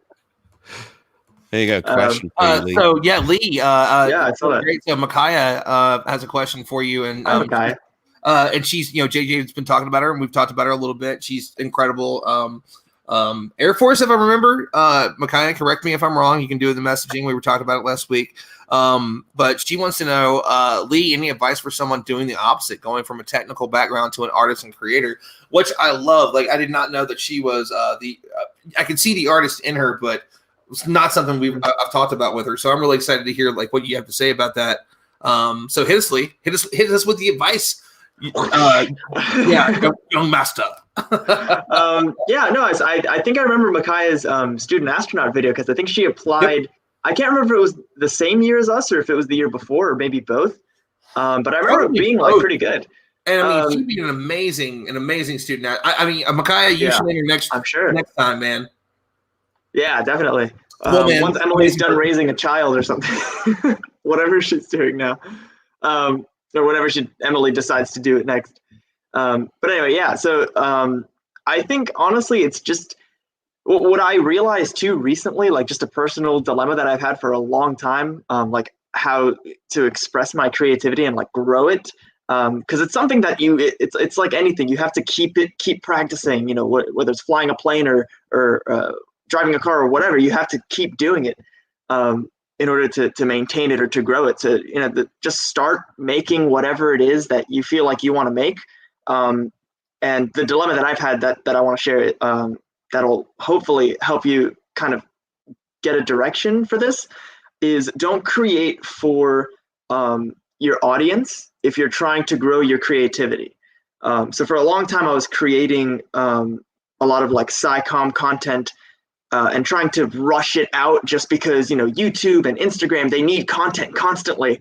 And that's good for growing your audience, but not for your creativity. So if you're trying to grow as a creative, make whatever you have fun making, and just express whatever ideas you want to share. So, you know, if it's a story, if it's like, I love sci-fi and I love taking out like out of this world concepts, like things that seem impossible, and like relate it back to humanity. So like with one of my movies, Titan, it was David Bowie's Space Oddity as a movie. It was just like a sci-fi movie that is set way in the future, doesn't really exist yet, but it relates back to like your family. And if you leave for space for a long time, what happens to the people that you care about the most? Are you just going to leave them behind, or but anyway, just express what you want to express, tell whatever story you want to tell, and then from there, the production, the quality will come. YouTube tutorials, I still use them today. For years I've been using, so don't feel bad for using those. But yeah, I hope that helps a little bit. Dude, what an awesome answer, and you've been great with me, man. Like, I've had so many questions, and there's a lot of people. Yeah, Ron asked me questions. I mean, I do. I ask you stuff all the time. I'm just like, I'm trying to figure out green screen and trying to do different things. What's Liam doing? I just want to know what Liam's doing right now. No, it's all right. I was just above the lower third there. Yeah, he was sorry. I didn't mean to distract. Ramona's thing. Yeah, Lee. Sorry, I'm taking notes from what you were coaching there. That was so special. That was just underlined. Do what you love, not what you think someone might love. It's like that's what I heard from what you said. Anyway, I just think it's just so special. Thank you. Yeah, and one more thing, if I may add. Something I do, something I think is really important is make sure that you are content with what content you're producing or whatever it is that you are doing. If you're happy with the job that you have or whatever it is. So something I did back when I was in Kazakhstan like a month ago, or every time I'm really in a place that I want to be, every time I'm in a really great place, I record a video for myself for when I'm not in such a great place, just almost like as a little sense of encouragement, and telling myself when I'm not in the best place. Like, in this quarantine, I'm sure a lot of us have either gone crazy or have gotten lazy or have lost something that they wanted to do. Not me. I've been killing it. Ha ha. Yeah, except for Ron. Ron's been doing this live stream thing. You talked to like 30 different super famous astrophysicists. What is it? Neil deGrasse Tyson. Who else have you talked to? Everybody. And hosting these awesome things. Ron's doing great. So excluding Ron. But just, I mean, at the sole thing that everybody does, whatever it is that you do, you come first. That is something that I don't really hear much from the people around me, and it's a huge thing. And like, a lot of us do different things, and we want to be on top, and we want to be the best, and we want to kind of, get an audience. We want to be appreciated for what we do. But make sure that you love what you do and that you're happy with the stuff that you're putting out. And from there, everything else will come. I just want to give a quick shout out that Ramona said this to you, Lee, for what you were talking about earlier with math. Before we bring on our next guest, who I'm super excited about because he's such a great guy, and this is the perfect time to bring him on. It was actually a little bit ago that some stuff came up that I love. That I'm so glad that he now has a chance to hop on with us. But Ramona said, "Thanks for sharing. You're not great at math, Lee. I was really good in the scientists, but could not jump the math hurdle. I'm glad that there are more opportunities for creative types now. Loving this discussion, and I got to jump in on that. Yeah, Ramona. I mean, dude, I am awful, terrible at math. The part of what I was doing, part of what I was talking about, whenever I did my student astronaut one, was that I went back to college. First, I got my GED. That wasn't easy, and then I did my first couple classes were good, but I was going to school. I was building Stardom. I was doing a bunch of other stuff. Also working like an evening job. On top of that, that was difficult. And then I was trying to learn this math. And so, but I took college algebra. I failed it, went back and took it again, learned it, got a B. I went and took pre-calculus. I failed it. I went back and took it again. You are not on everybody else's timeline. It's like learning a language. Take the time to do whatever exactly to do to get there. You are not. Everybody does it. If you've not seen Sal Khan from Khan Academy, where he talks about the fact that there's not really such a thing as a gifted student, everybody eventually hits a point where they're going to screw up on some stuff and they don't get it. And I love the idea that you're going to get it now, and then somebody else is going to get something else later. And if you don't have mastery of the subject, you're not going to have the right foundation for it. Don't give up on it just because somebody said that you couldn't do it. There's so many great stories of people that say, you know what, I sucked at this thing for a while, and then I became good at this part of it, and then the rest of it took off. So I mean, it's learning the language of physics and math and chemistry and biology. All of that it's the science, it's the language of the universe. Don't give up on it, and especially if you don't have to be in a class for something, then it's even better. You can just learn it and love it for what it is. And I think that's just amazing. And so I want to bring in the next guy right now, and I love this. And I'm really interested about how JJ and Esteban are going to talk about some ideas here because we were talking about art and science and all these things. And yesterday while I was talking to, and I know I keep coming back to that, and I'm not trying to, when I was talking to Neil yesterday, we were talking about some stuff. We were talking about the importance that the A in STEAM is. So art really, really matters.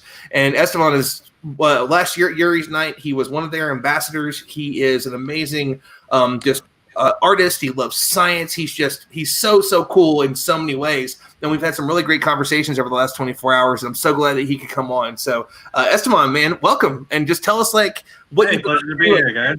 Nice great to see you, man. How you doing? Good. How you guys doing? I'm doing fine.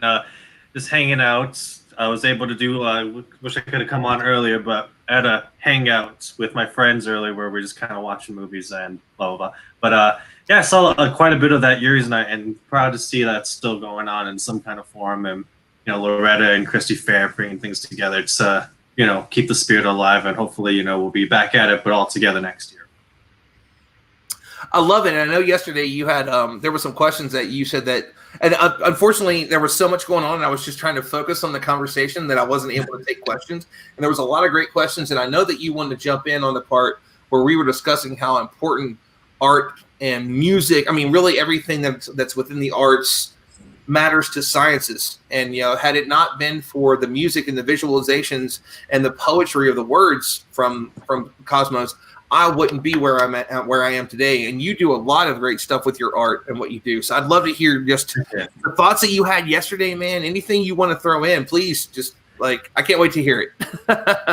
Well, the thing about art and science is that people think it's some kind of new thing that we got to bring it together, the art and the science. But the thing is the art and the science has been there this whole time. When you think back to what are the defining things of civilization that people usually bring up, it's either art or agriculture. But the thing is, both those things kind of come to a same nexus, because the only way for agriculture to take off is by studying the stars, knowing where the stars are in the sky, when to plant the right crops. See this constellation in the sky, all right now is the time to plant. You see another constellation, all right, time to reap what we sow. And what we learn is that when you look at the oldest cave paintings, they are of astronomical things. And the Lascaux cave paintings in France, they date back to 35,000 years ago. And there's a bunch of bulls. And behind the back of one of the bulls is a cluster of dots that kind of look like the Pleiades. So when the Pleiades, of course, is in the Taurus constellation. So when it relates back down to it, all this stuff, astronomy, science, art, they seem to have been there the whole time. Dude, you killed it. I mean, you nailed it. And that's such a big part about Cosmos is that he talks about, they talk about that in every single season, is that at one point we were all astronomers. Astronomers got us to where we were. Whenever the night sky changed, that's when they knew to move. That's when they knew to plant the crops. That's when they knew how to do so many things. And that's why it's so important that we have, people like Will who, whenever we get on and we watch what he's showing us in the night sky, and he's got a really cool program that we did a live stream of just a few weeks ago while we were actually testing out this platform. And we just hopped on and just started talking about some stuff. Will, do you have that up? You want to like show some stuff here a little bit? If you want to like throw some stuff on, let's just look at like what Will has. And Will, do you have the ability? Do I need to let you share your screen or? I don't know. Let me do that and see if what happens. You can, and we'll do it. And then everybody's more than welcome to jump on and talk about this. Like JJ, Liam, Lee, anybody. It's a really cool program that shows what the night sky is. And it should be up now, I think. Maybe. Can I let you share your screen? That's one thing. Bam. There we go. Boom. There we go. Look at that. That's just so awesome that we can. That's the night sky where Will's at. Sky Right Safari. now? There you go. Awesome. Yeah, Sky Safari Pro. Yeah. I love it. I could use current time, and it's just a great program. It's a lot of people use it. It's easy to use. It's got a lot of really powerful features. If you're looking for a comet, you just go up here and type C 2019 Yankee 4. And then boom, there you're on Atlas now, which is the comet everybody's been talking about. Stuff like that. And I mean, this search bar will take just about anything you throw at it. Messier, Caldwell, Hickson, NGC, PGC, all those C's, So it's a great little program, and you can move time forward, you can move time backwards. There's just it's a great program. I'm not endorsed by them. I'll just go ahead and preface this by saying I'm just a user of this program, and I have been since the very earliest ones, like on the iPhone and stuff like that. I believe it's for both though. Maybe somebody knows if it's for Android. I don't know if it is or not, but. If you definitely have iOS or a Macintosh computer, you can run it. That's what I'm running it on here. And there are free ones, which a lot of people probably know about, Stellarium and things like that. That'll do very, very similar things to what Sky Safari will do for you. But everybody picks their tool of preference, I guess. So, but it's a very powerful program, and you can just pan around the sky. You can here's Hercules up here. Hercules, that the great Hercules cluster is yeah, that's what had me just really. That was my first globular cluster I'd ever seen. Oh yeah, right. Yeah, nice. And as a result of that, I eventually became president of Orange County Astronomers. There you go. Did I also hear that you were. You are the head of an astronomy club or something? Yeah, I've been president for a while now of the Astronomical Society of Southeast Texas. We're based in Beaumont, Texas. Yeah, we've been a 501c3 recognized as an astronomy club since 1989, so over 30 years, which is really cool. Yeah, that was before my time. Anyway, yeah, I love these planetarium programs. So yeah, and there's just everybody should have one. Whether you get Stellarium's free. Everybody should go out and get Stellarium. It works on Mac or PC, and just play with it. Like I was telling somebody earlier or yesterday, I was saying just push every button until it breaks, and then restart it. Close it, restart it again, and come back and mess with it, because there's really, you can pan around, you can zoom in. If you've ever wondered what's inside the Little Dipper, as far as stars or asterisms or planetary nebula like this one right here, which actually that's a really good one if you have some nice aperture. And everything's represented as such. We have different symbols for each object, right? Planetary nebulas, galaxies are these little ovals here. Can I just interrupt? Absolutely. Sorry. If you just so I just want to draw your attention to what's on my screen right now. I'm showing live video from space. We're seeing a no, this is totally talking over that. So it's coming up to sunrise, and we were seeing lightning storms below the station there. Oh wow! No, it looks like yeah. We just saw cool. some. Ron would have to switch off. Anyway, don't worry about it. We'll see it some other time. But no, that's really cool. Sunrise coming up on space, and with some. There we go. There's a little bit of Liam stuff. There you go. Yeah, they were. There you go. That's lightning storms from space. I wonder if we could catch any sprites or jets. Probably not. Yeah, I think I found one last night. Really? The other night, yeah. The station was doing a flip maneuver where it flips itself 180 degrees. It was related to the arrival of the Soyuz. and I captured the video that they were streaming at that time, and I'm sure I caught whatever you called it there, a streamer. I'll send you a link to the precise time code on my video to show it, so you can tell me if that was what it was. It was really quite extraordinary. Yeah, I've caught them on regular Earth cameras, but only like once or twice, and that was at the Texas Star Party. Superb. Anyway, back to Sky Safari. Yeah. Well, I mean, we can do whatever you want to, Ron. Here, I mean, I don't know if you want to show something or if you had something in mind that you want me to show, or what I really want to do is that, like, I know JJ was talking about the importance of sensoria earlier in that space and art and stuff, and while she was talking about that, I was super excited. I kind of want to hear her and Esteban kind of go back and forth a little bit about the importance of space and art and all that, and so that's what I was kind of excited about a little bit. If they want to kind of have that conversation for a few minutes, and then I definitely want to go back to, I mean, Will, if you want to just bounce around the night sky, I can put your sky up while they're having a conversation about it. You can jump around, like some cool stuff. And then maybe we can, after that, I'd like to throw a couple of videos of what Lee's been up to. His videos are incredible. Have him kind of talk about that. But I'll go. I want to bring the stream back up. That's Will's showing Sky Safari, and then Esteban, JJ. I'd love to hear the two of you kind of talk about the importance of space and art and science and all that cool thing, all those cool things. Oh, Ron, that's perfect. Yeah, as a backdrop, because well, first I want to thank you. I want to go to the side and say thank you for sharing your story. I'm a lecturer at more than one university, and I often hear from my students who are already decided, I know my major, I'm not a maths person, I'm not a science person, I'm not an engineer, I'm not a designer, I'm not an artist. And sort of expressing a frustration of, well, that's not my discipline, it's too hard for me, it's beyond me. And the thing I like to repeat to all of them, because I have higher degrees in multiple fields, both arts and science. I've worked in design, I've worked in engineering, I've worked across many different fields, that no matter what the material is, you just don't know it yet.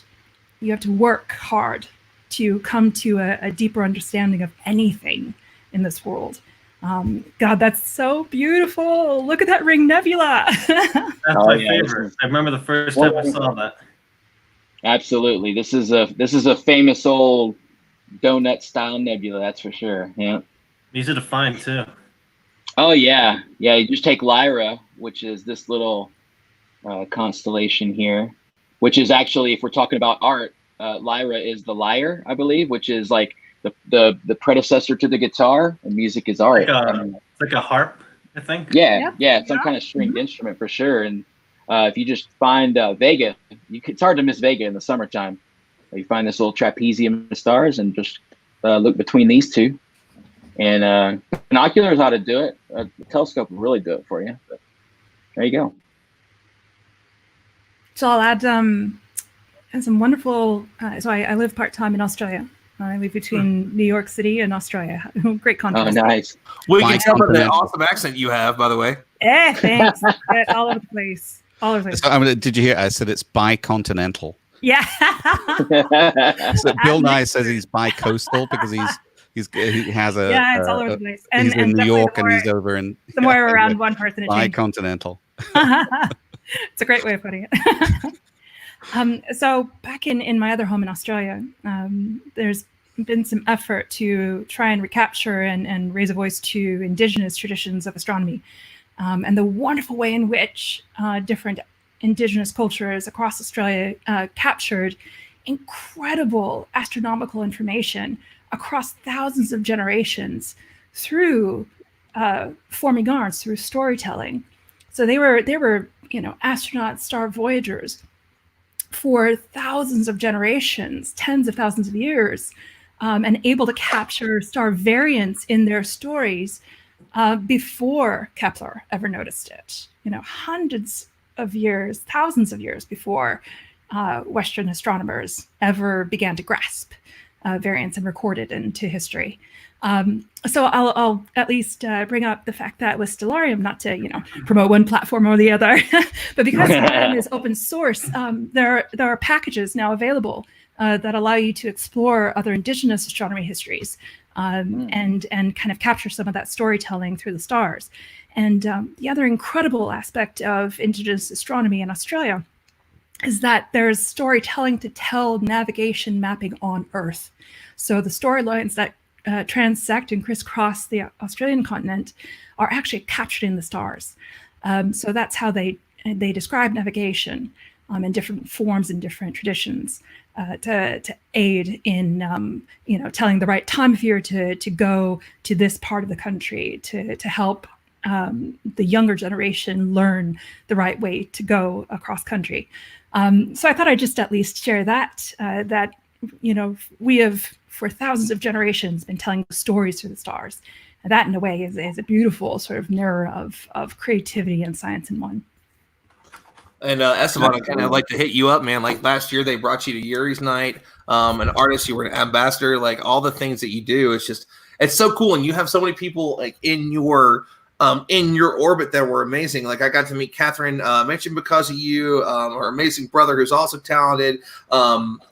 Just like everybody that was there was such a cool group of people that we got to all go and hang out. We got this really cool spot in LA that I think was because of you. And what's really awesome right now is I'm looking out my window, and as I look out my window, I'm seeing the moon through the trees, which is like super cool as we talk about this. But Esteban, like I wanted, honestly, man, we had a really great time and we got to hang out. But I would love to hear the backstory of how you got into it as an artist and all these things that you've done, and like what space means to you as an artist and why it's so important that this is a medium that you're able to share.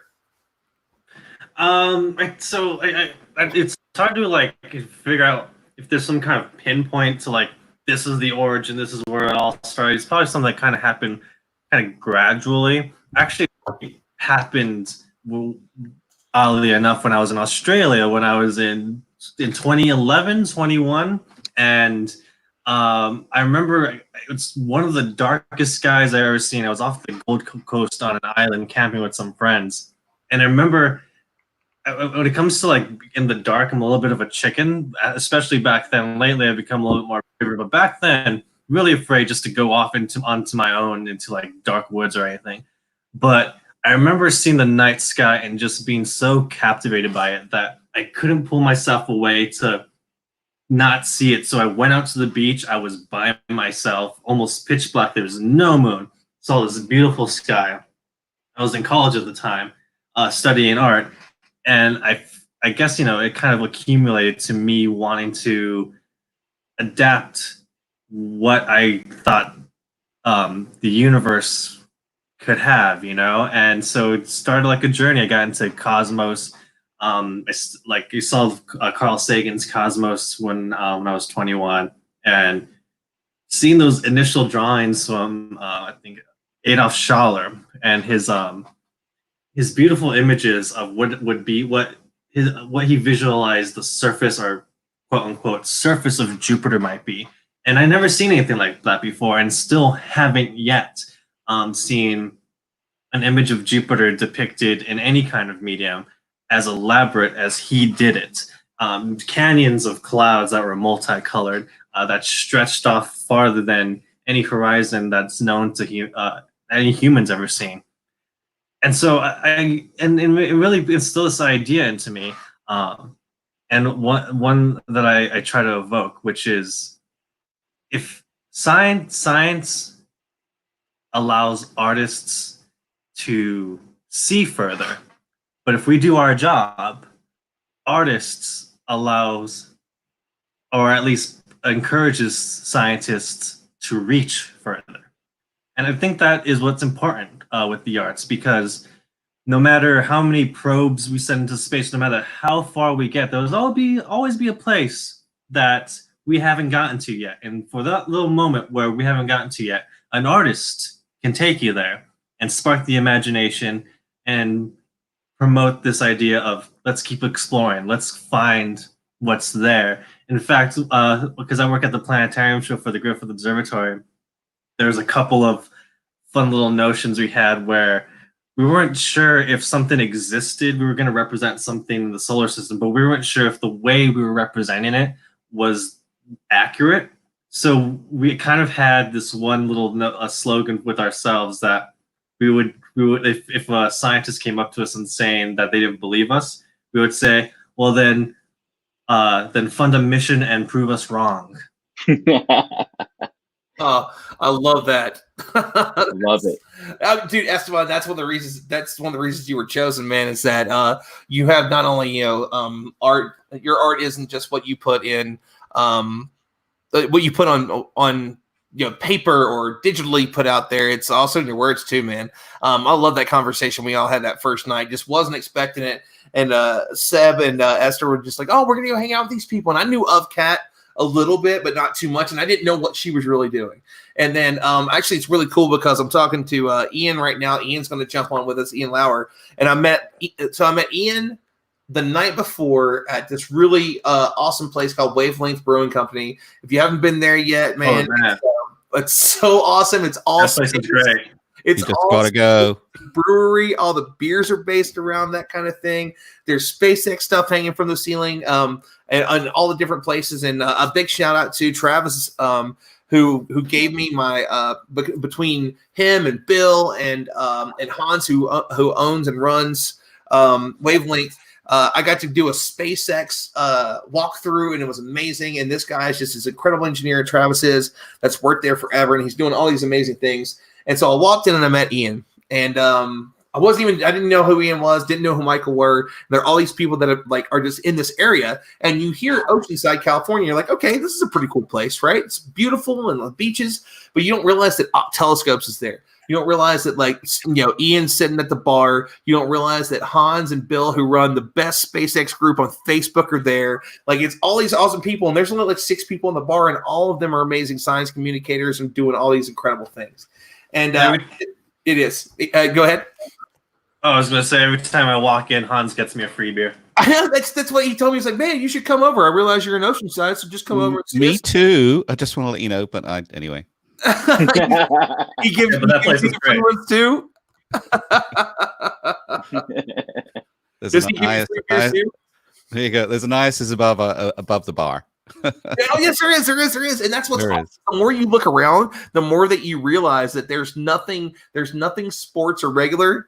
It's you look at every TV, it's like, here's a stream from Everyday Astronaut, here's a stream from some other space science. It's all science communication. It's just the coolest thing ever, and it's just such a blast, man. It's such a blast, and it's so cool to see all these different people that are there, and all of them are doing awesome stuff. And like I mentioned, Ian is going to jump on in a minute and talk to us about some really cool things as well about what they're doing at Opt. They've been doing really amazing live streams on Twitch. I'm actually going to be on their Space Junk podcast very soon and want to talk about all the cool stuff that I get to do. And it's amazing that, so I was there that night, and then the next day back in LA with my friends, getting ready to go do some stuff. I'm going to go check out like Griffith and all these things. And Seb's like, oh man, we're going to dinner. We're going to hang out with these people. And I walk into a room of super talented people. Esteban's one of them. Kat's another. It's just amazing people doing amazing things in different ways. And I love that. You just don't know when you go to a cool place. Sorry, Liam. I think I kicked you out there for a minute, man. I'm sorry. No, it was you. There you go. That was me. No, it was me. I didn't mean to, I was trying to minimize you as we switched over to So look at that. Do you see that, Liam? That's beautiful. Oh, that's gorgeous. Look at I can't do it as good as you, Liam, but I mean, it's as good as we can get. Like, oh no, that's superb. Yeah. So that's still within Sky Safari? Yeah, that's absolutely yeah. There's an orbit button up here. I could go to any one of these stars or Venus or whatever. Yeah, and you could just orbit around it and then drag and kind of move and beautiful. Does it correlate correctly with what your data is showing? Yeah. Let me just see where my stuff is. It's going over Africa right now, just the middle mid Africa, Central Africa, just coming off the coast. So we'll go back. Yeah, that is crazy. Micaiah, that's where it is. Is in comments, and she's like, "We so small." So here's the thing: is that can we? So here's what I want to do. As you zoom in, Will, I want to switch over in perfect timing to. Yeah, I got you. Oh, almost got it. To the line. There we go. Is that camera facing east or west? Yeah, so this is going toward. It's going in that direction. Okay. Direction so and the station is likely not quite oriented like that. Its general orientation is in a flight pattern where it's going almost, if you imagine it's like the wings of a plane, the solar panels, those are pretty much, and the fuselage is the main sort of living quarters. So it generally does fly in a normal pattern, as if you can imagine it's a plane with wings. So Liam, let me ask you a question. Did they do that because of atmospheric drag, or is it just sun angle? Yeah, I wished I knew all of that. So that definitely is not the orientation that the station will be in, because the pointing 90 degrees from where it would normally be.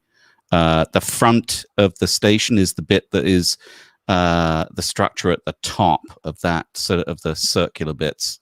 So maybe I need to chat to Don, I think Benedictus. Is it Tim Benedictus? Anyway, the guy that actually creates Sky Safari Pro. Somebody over at Simulation Curriculum. Actually, Bill to see me, I think, wrote it. Mm-hmm. Right. He's a fellow Texan, and then it was bought by a Simulation Curriculum, I believe. And they're kind of the ones running it now. Yeah. So I had their website up earlier on. Yeah, so that just needs to be adjusted a little bit. The cool thing is that the cool thing in a technical point of view is that the data on all of the orientation of every aspect of the station is available through an API. So you can actually get that data for real. So there are various people that have built simulations that physical simulations as well. Physical simulation, that's oxymoron. A physical model, and they tilt the solar panels precisely based around what is going on the station in real time. It's really very clever. Look at that. There you go. We're like at ludicrous speed here. 5 miles a second speed, 7 kilometers per second.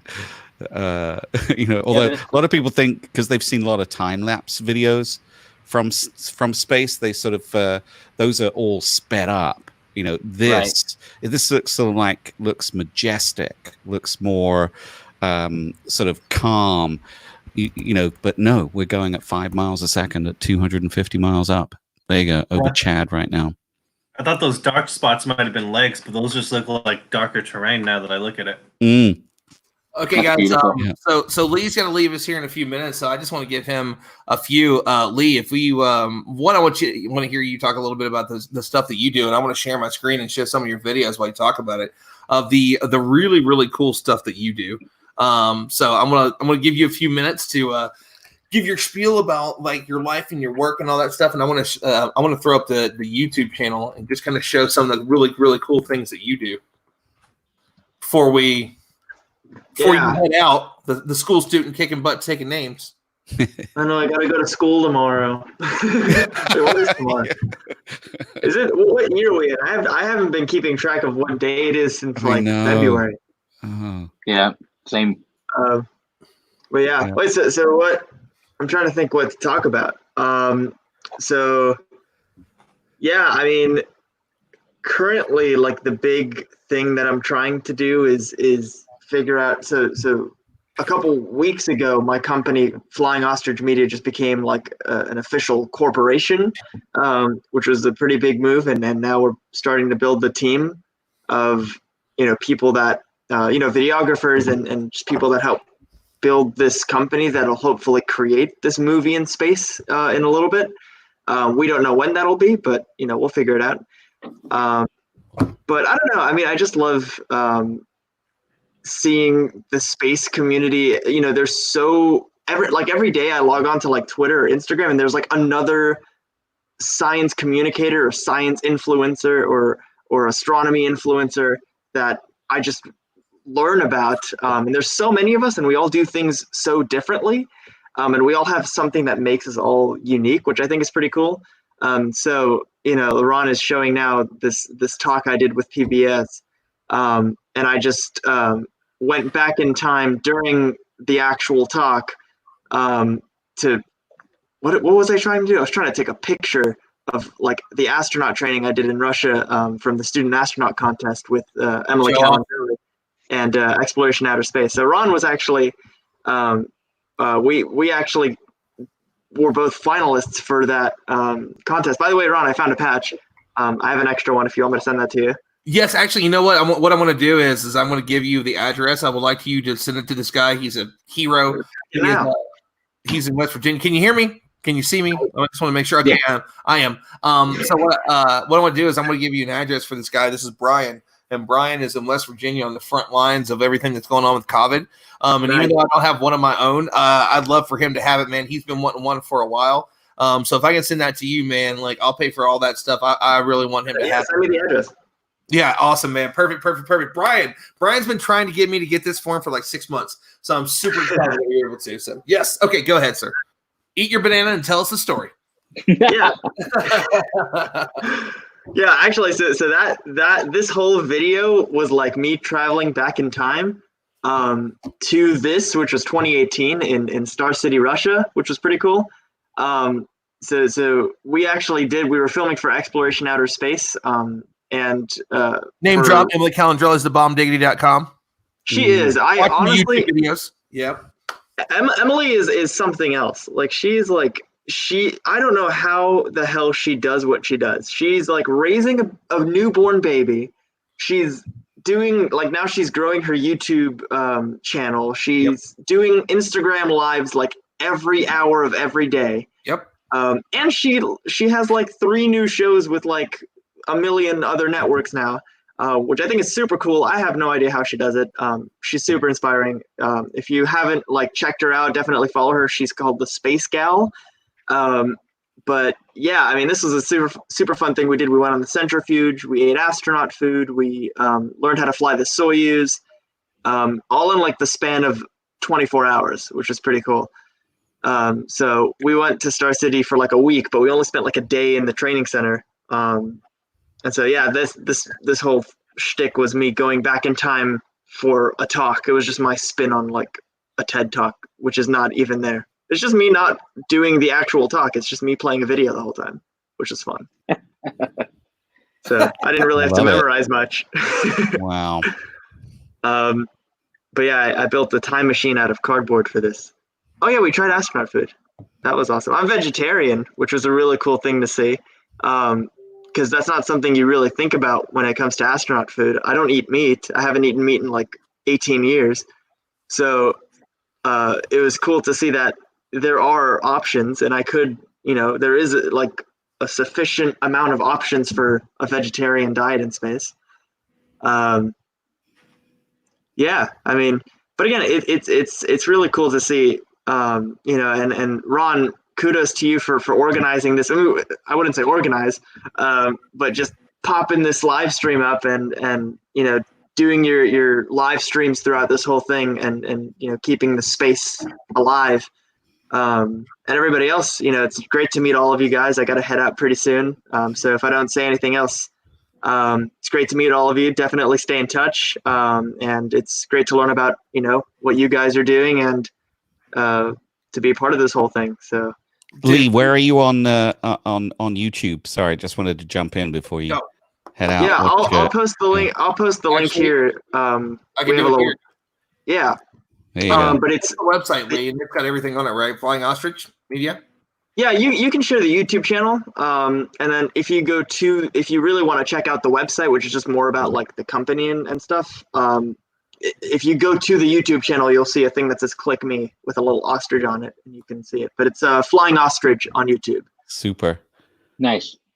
Yeah, guys. So thanks for having me, Ron. Thanks for having me, guys. Great to talk to all of you. And you're always welcome, man. Always welcome, dude. And it's been let me see if I can flip back there. There we go. It's been an honor to get to know you, man. I'm so happy. And it's one of those cliche things where people will say, "Oh man, I'm a winner just because I'm a finalist, just because I get to be involved in it," and that is absolutely the truth. You, Maddie, Madison, Jasmine. Who? Jasmine. No, not Jasmine. There was somebody else too, right? Was there? Am I missing somebody else? I was going to say me, you, Jasmine, Maddie. Yeah, it was 5. Oh, okay. Well, for some reason, I'm trying to think of somebody else. Like I already has. I know. We had a lot. Mine. We had a lot. Yeah, there was, and it was all such a great group. And my joke was, I'm old enough to be everybody else in this contest's father, and they're all smarter, more talented and cooler than I am, and I'm just lucky to be there. That's not true. They're just the best people in the world. And man, thank you. I'm so glad you got to hop on with us. Keep kicking ass. It's been fun. You are a world saver. You're the future, my friend. Thanks, guys. All right, man. And Ron, great to see you too, as always. We'll have to do a road trip and sing Peanut Butter Jelly again sometime soon. Peanut butter jelly. Do it like you owe me some money. I love that song. Me too, man. I still love it. Oh man, let's go back to Liam. Liam's showing some cool stuff over here. All right, guys. We'll see you. See you later. Live long and prosper. Peace. Oh yeah, and we just went into LOS, loss of signal. Well, we'll throw up what he's got going up there. There you go. Awesome. Yeah, we're right over. Looks like we're heading over towards Kobe's general neck of the woods. Yeah, it was just over Israel, went over Syria, and we were seeing some good stuff there. Anyway, I'll check out my live feed when it comes back on again. But there's a scheduled loss of signals with the satellites that are there. It's just coming up again. Wow, this is an awesome conversation, Ron.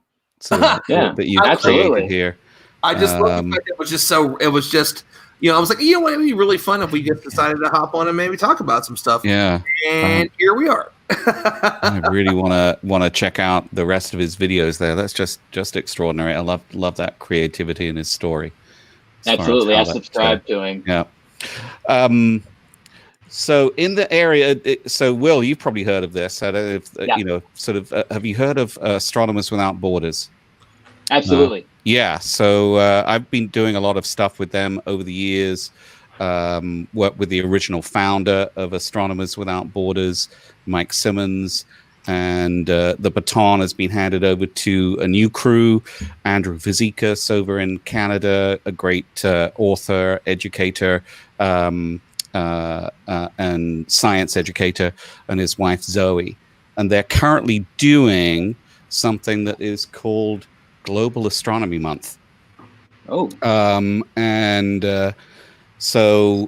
what that has been for the past X number of years, it's been some years now, is a global program to have people all around the world run their own star parties and share all of that across the world, some of it in real time as well. And obviously in this pandemic time, they can't do that. So they've gone virtual. But I was on Zooms the other day where we had people from Nigeria, from Italy, from Romania, from Australia, from Canada, obviously myself from California as well. And I'm sure they'd love to sort of look at what you can bring to the game as far as what they're doing. So they've published a whole set of things to have the organizations that had planned some massive public events that are now all canceled. And, they've just switched it over to this online version of doing it, and also having people do their observing from different places around the world and share that from wherever they are. So it could be on their porch, the backyard. But just the context is just to see, this Muslim family over in India, or this Hindu family, or this, other family here over in Italy. We had someone in Italy who, on lockdown, and he went out on his balcony and was showing us the moon, and we all knew that his skies at his latitude were very similar to, like my latitude. So when, he's looking at that star at that point, and then in a few hours later, I'm looking at the same star, and I can hold him and the thoughts about him and his family while I'm looking up, time shifted, if you like, but we're seeing the same skies. So absolutely. That's what inspires me about this stuff, is that one, space makes people better. I think that's just I may be paraphrasing something from Bill Nye the Science Guy. Preach, preach. Preach, that's right. There you go. Well, you took the words right out of my mouth. I think that's just what I found. When you just walk into a field and And you're let me switch it back to my camera. When you walk into a field and you just you're connecting with people, and you just know that you're experiencing the world from a whole different place. And when you can do that with someone who's not from your culture, who has a different background, so many differences that are there, and yet there's a way that what it's like, I don't know whether it's to be an explorer, it's a way of connecting that gets you sort of like astronomy and space is like the front porch where you can come and be together as one. So that's sort of me waxing lyrical, I guess, about astronomy. I just like to say, well, that's perfect. That's going to lead a beautiful segue into me introducing Ian in just a minute. But this is what Yuri's Night's all about, man. Like earlier was just such an amazing event and just so cool. And now we've got like everybody else here talking and just enjoying like all these conversations. And again, none of it was planned. It was, hey, who wants to join this thing? I'm going to start a live stream. Who wants to jump in and talk about stuff? And Ian, I'm so glad that you were able to jump on for a little bit, man. So Ian is, if I remember, director of marketing for. Here, let me flip you over while I'm giving you the intro. What's up, buddy? And is that an Imaginary Foundation shirt too? It is, yeah. Yeah, my man. So last year, I walked into Wavelength, what I was talking about earlier, and walk up to the bar, and there's like 6 people in the bar, and everybody's awesome. Ian's one of them. And he and I sit down and start talking. It was me, him, Hans, and Michael. And we all just start BSing, man, and having some drinks and talking about space and science with my buddy Ryan, who I was in town to see. And it just so turns out that I'm in Oceanside, and everything around there is just space. Like there's so many awesome space people and awesome bars. And so Ian, tell us a little bit about what you do with Opt and the Space Junk podcast, and just your work in astronomy. I'm so glad you're sharing all your astronomy stuff now, man. You're sharing pictures and your photos. I didn't even know that you did that kind of stuff. It's so awesome. So tell us all the things, man. Definitely. Yeah, man. Well, one, thanks for bringing me on here. I really appreciate it. Very last minute.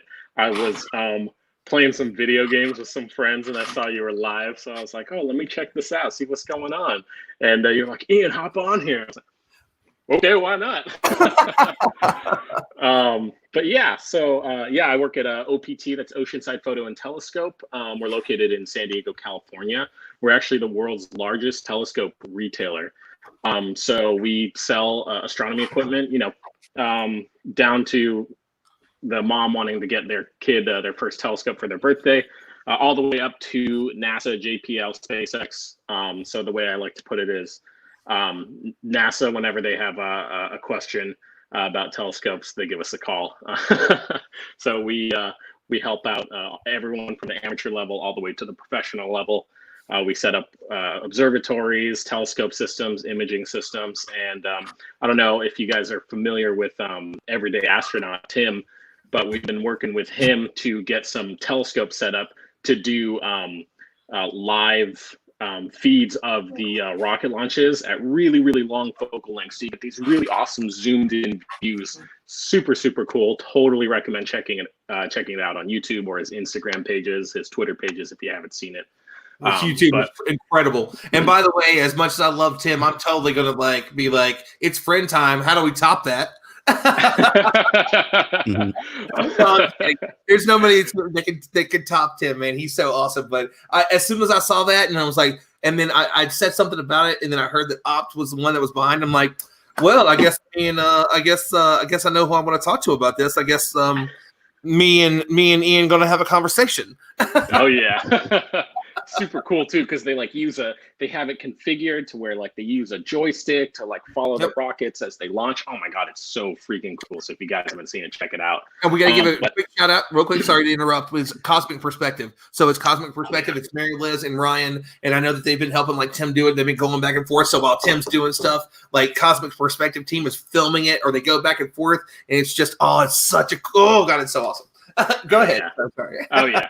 So I'm super stoked that we're working with them to just bring this amazing opportunity of just getting these really close-up shots in like slow motion too of SpaceX rocket launches. So it's super exciting. But yeah, in terms of OPT, we're working on a lot of cool stuff. You mentioned the Space Junk podcast. So, you know, we get industry leaders from the telescope industry because we really specialize in astrophotography, but we also deal with the professional side. So a lot of science, a lot of people building professional observatories. They get all of their equipment from us. We help them. We have a professional services side of the business that does that.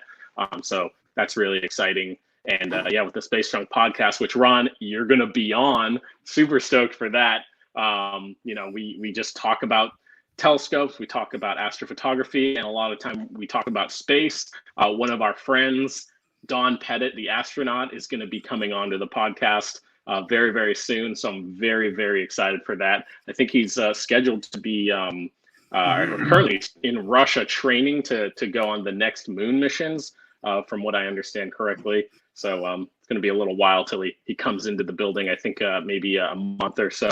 But really, really looking forward to having him on the podcast. Going to get a real life astronaut, so I'm super excited about that. And he's a great guy. He is. Have you met him? So I know of him through. So I've had the opportunity to.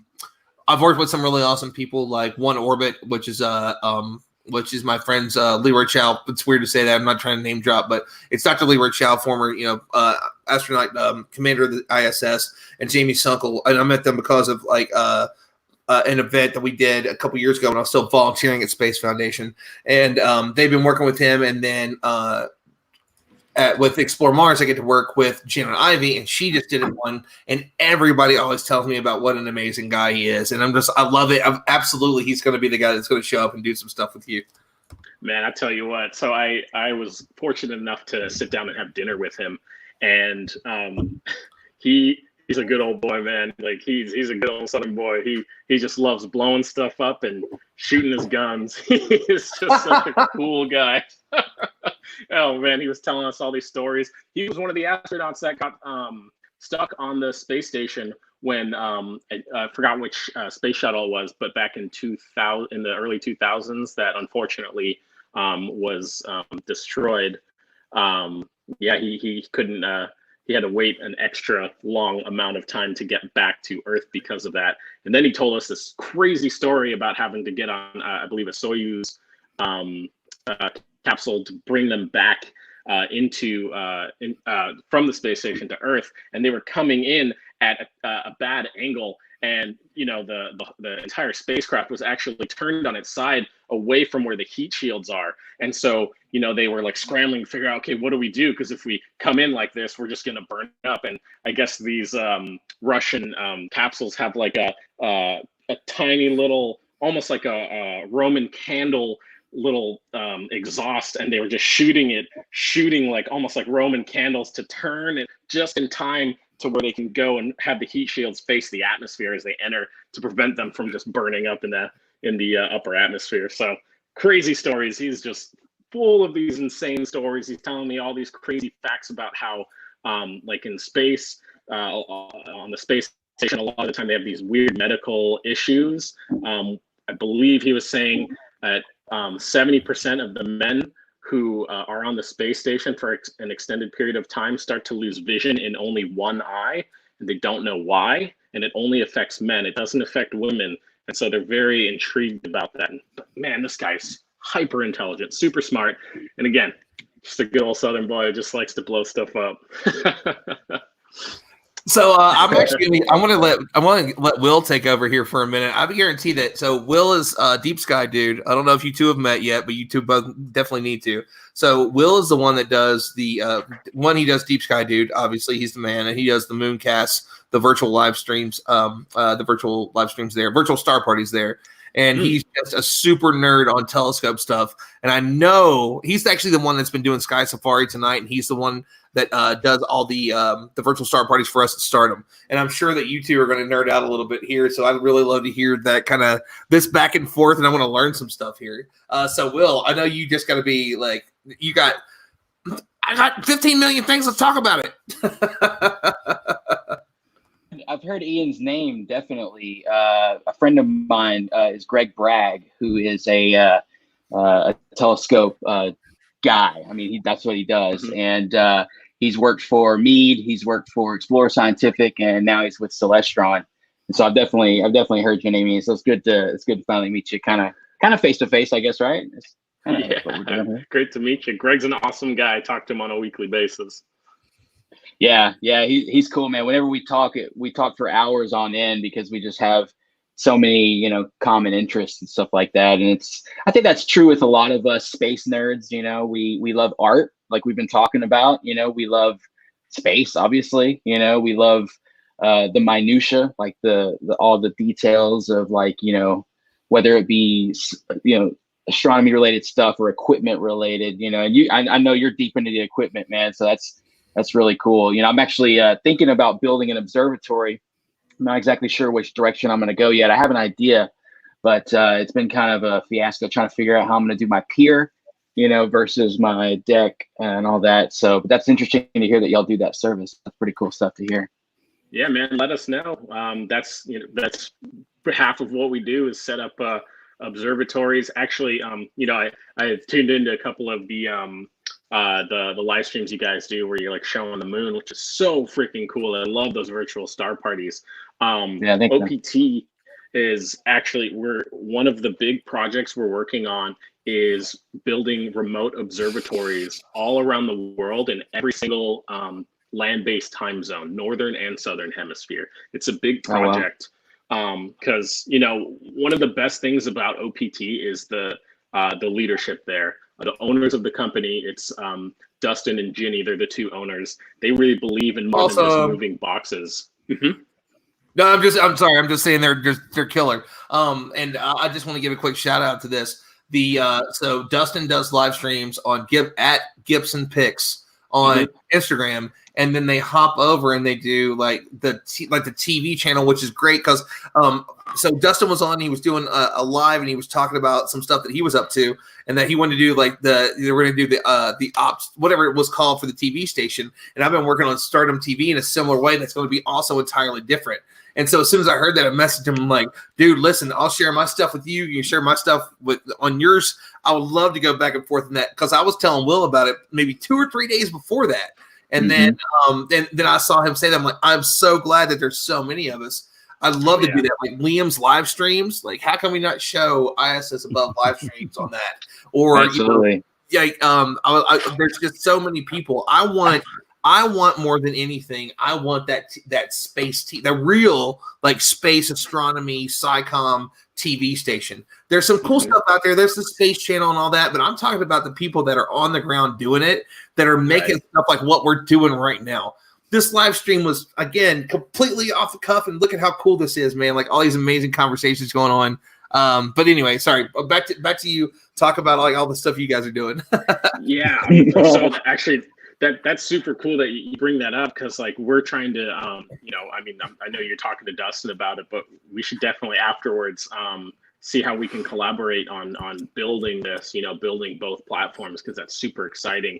But yeah, like I was saying, what we're building these remote observatories, and the best part about these remote observatories that OPT is building is that they're going to be free to use for the public. So anyone in here is allowed to log on from your home, from your desktop, and remotely control these telescopes and get your very own astrophotos free of charge, no cost. And we've already started doing that. We have 2 sites that are already up. We have one in West Texas that's almost done. We're just waiting for coronavirus to settle down to finish that one. But we have 3 observatories currently live in Joshua Tree. And those ones, we've actually had people already on our Twitch stream log in remotely, get their very first astrophotography photos. This wonderful young woman, her name was Diana, Vanilla Moon 22 on Instagram, if you want to look her up. She logged on for the very first time using a remote observatory and got her very own photos of the Sunflower Galaxy, and they're hers to use. So, I mean, this is stuff that you guys, everyone here watching, everyone here on the stream, just go to our Twitch channel or shoot me a DM if you're interested in doing this kind of stuff. We want to get you on. We were online tonight, so I was going back and forth between Yuri's night and our Twitch stream, just going back and forth between the two because we were doing live astrophotography. We just got out of some bad rain weather. This is the first clear night that we had in a couple days. We were on there. We had a pretty big group of people on there, and we had all 3 observatories running. People getting astrophotography photos, their very own ones that they can keep. So, like I said, any of you in here watching, shoot me a DM, check it out, twitch.tv/GibsonPics. Get your very own astrophotos, man. Very, very exciting. We want you to be on there using this stuff because this is here for you guys. This is here to give you access to the universe. And the whole goal is to give access to the universe to people who do not have access to dark skies. You know, people that are in inner cities.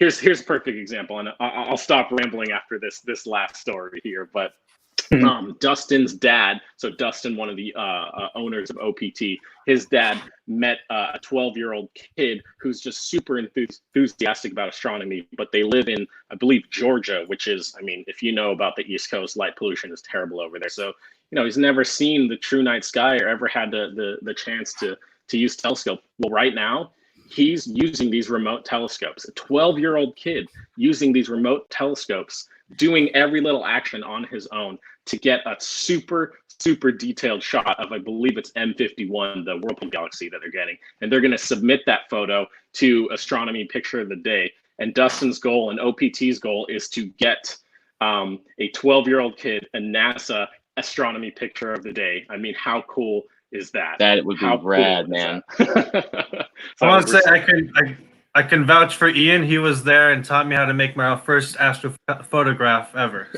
And Esteban, I know you're in here. Esteban's a good friend of mine. He has come out to these observatories. He's seen them himself, so he knows how these things work. He knows what it's all about. And yeah, I mean, Esteban, super glad you're in here too. Love talking. Oh man, I look forward to being back out there, man. Oh yeah. So just before you leave, so Ian, my my 10-inch LX200, I purchased from OPT in 1998, and it's what I still use. So anyway, thank you, OPT. They are thank awesome. you, dude. This is I mean, really seriously, I love what this conversation turned into and how it kind of came out of nowhere. Again, like it's just the coolest stuff ever. And like certain people keep hopping up and like, yeah, man, I'll jump in. And then like the connections through all of it. I mean, half of you I know from LA or somewhere in the area, but like the connections between all of it to go from, you know, I saw Liam earlier in that week during Yuri's night last year just to catch up with him and see him. Then the next day met Ian whenever I was hanging out with my friends in San Diego. And then the following day saw Liam and saw everybody again the next day.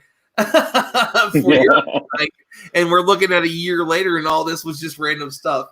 And I just, dude, it's just the coolest thing in the world, man, that this just kind of came out of nowhere. And, you know, actually, I think there would be a really cool thing. What I would really love to do is that with Stardom, a big part of that is teaching people from the ground up. You know, we have the Clear Skies series that's on YouTube, and the whole idea behind that is to show people from like you've never ever had a telescope, you have no idea what to do. Here's 101 for astronomy and telescopes. I think it'd be really cool to do something with Opt because man, Dustin gets in the weeds, and it's like there's this kind of the scale of what we do with Stardom, and then you hit like kind of what Will does, where Will will like bring the scope in and talk to people and teach people, and then you get into the weeds, in the serious weeds with what Opt live streams there.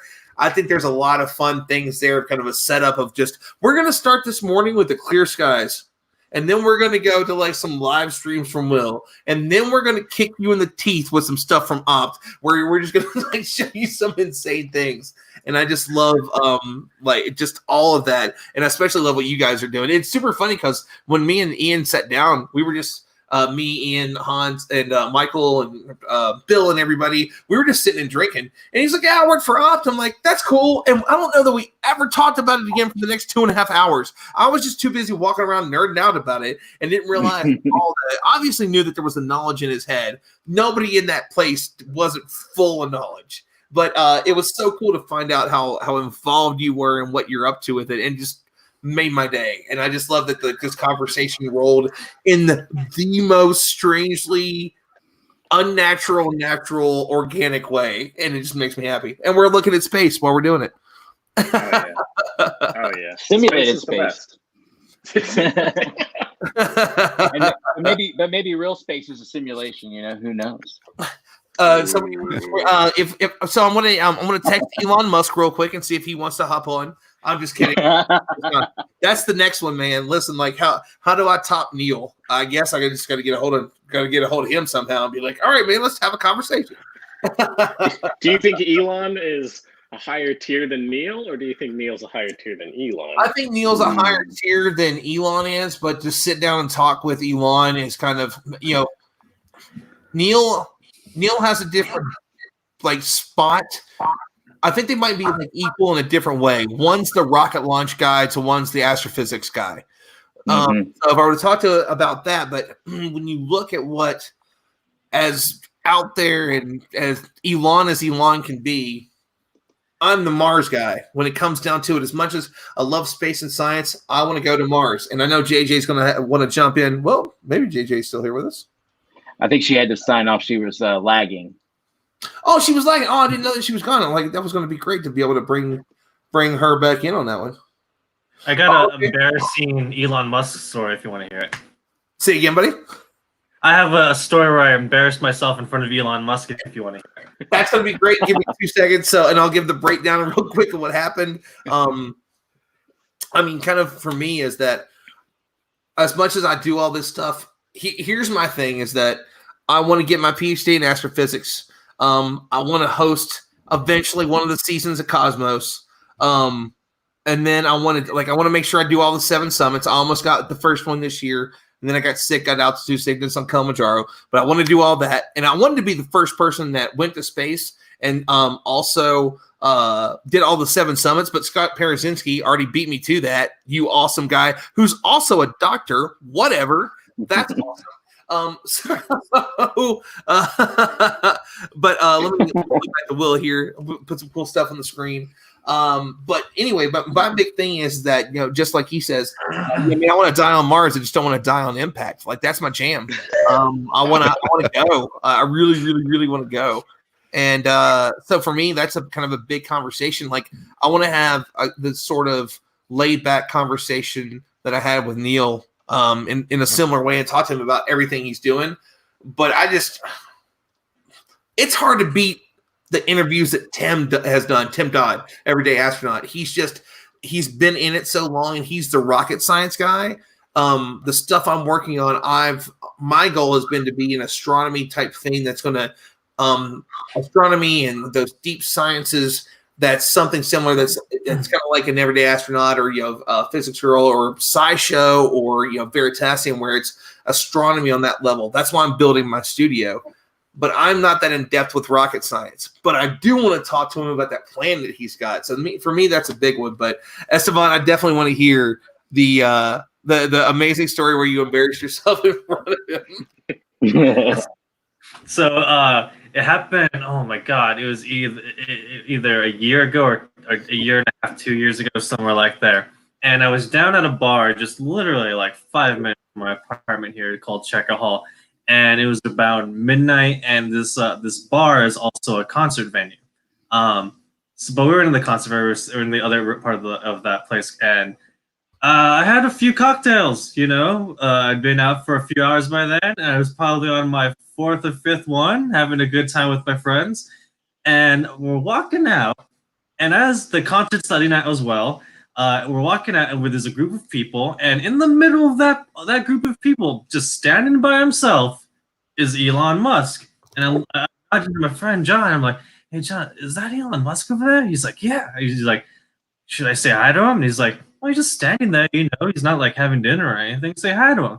And this had just come right after he successfully landed those two side rockets for the first time ever. You know, I wanted to say, like, hey, Mr. Musk, I just wanted to say I work for Griffith Observatory Planetarium. We saw your rocket launch live, and we saw those two boosters land together. You know, it's really sci-fi come to life. Just want to say that you're inspiring us and wanting to, like, you know, you're making our dreams come true.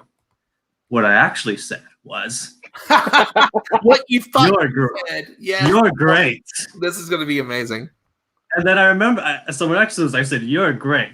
And then I was like, no, man, tell them about how it's incredible that you're able to manage to simultaneously land two rockets together. You're bringing sci-fi to life, you know, say something great. But then what I actually said was, you're great. And then he was, so I said that twice. I embarrassed myself. I was serendipitously was wearing my NASA shirt at that time. And he was like, hey, nice shirt. And I'm like, thanks. And I shook his hand and I just bolted out of there. Yes, that is the greatest thing ever. And that's exactly what I would probably do. Hopefully you won't have you won't be under the influence of several cocktails. No, that's exactly what I would do. And so just real quick, before we bounce, I know that Liam and JJ are going to bounce and say some proper goodbyes here real quick. And then we've got one of my friends that works for me and does some really cool stuff at KSC is Sky, who couldn't sleep and is supposed to be up in 45 minutes. We're going to bring her in here in a minute. And also, I'm super happy is that Micaiah sent me a message on Facebook and said, thanks, Ron. I can't sleep now. And that's a huge honor to me. So I'm so glad that so many people are enjoying this. I want to bring in Sky and then Liam. I know you got to go, dude. Thank you for this. Oh, my God. Showing us what you show us. You are very welcome. Thanks for having me on the show. And we'll have to do this another time, too. Man, listen. Good night, everyone. Apparently, we can do some really incredible things and not even know that we're going to do it. So, I guess maybe we're just going to keep doing these through the weekends. I get to be kind of the guy along with Will and Ian's team over at Opt. So, Liam, thank you, man. You rock. Symbiosis. You're welcome. Bye now. Bye. Bye. Oh wow. What up, Sky? Hey, long time no talk. I know, because you're too good for me now. I was like, oh, Rob's going to help me get a job. It's going to be super awesome. And then all of a sudden, like, she got a job at KSC being like the full-time science communicator. And I haven't heard from this mofo in like a month. We went from like best friends talking to everybody. I hear nothing from her. I'm super proud of you, man. I'm super happy. And so let's actually talk about it for real. I have a question. I can only see myself, like, only myself. It's switched. I know, that's why, because I made you like the center of attention for a minute. Can you not do that? All right. No, I'm super proud of Sky. So Sky was going to come out. So she started doing some really cool stuff with us for Stardom. She's at the minimum, she was doing once a month, 6 shows a day at Kennedy Space Center and doing some really amazing things there as a science communicator, talking about a bunch of different things. And somebody introduced me to her. Actually, it was Tim Gagnon, who had mentioned a little bit of that and shared some of her stuff. And so she was going to come out, and she had actually put in she had put her hat in the ring for a job that we had here.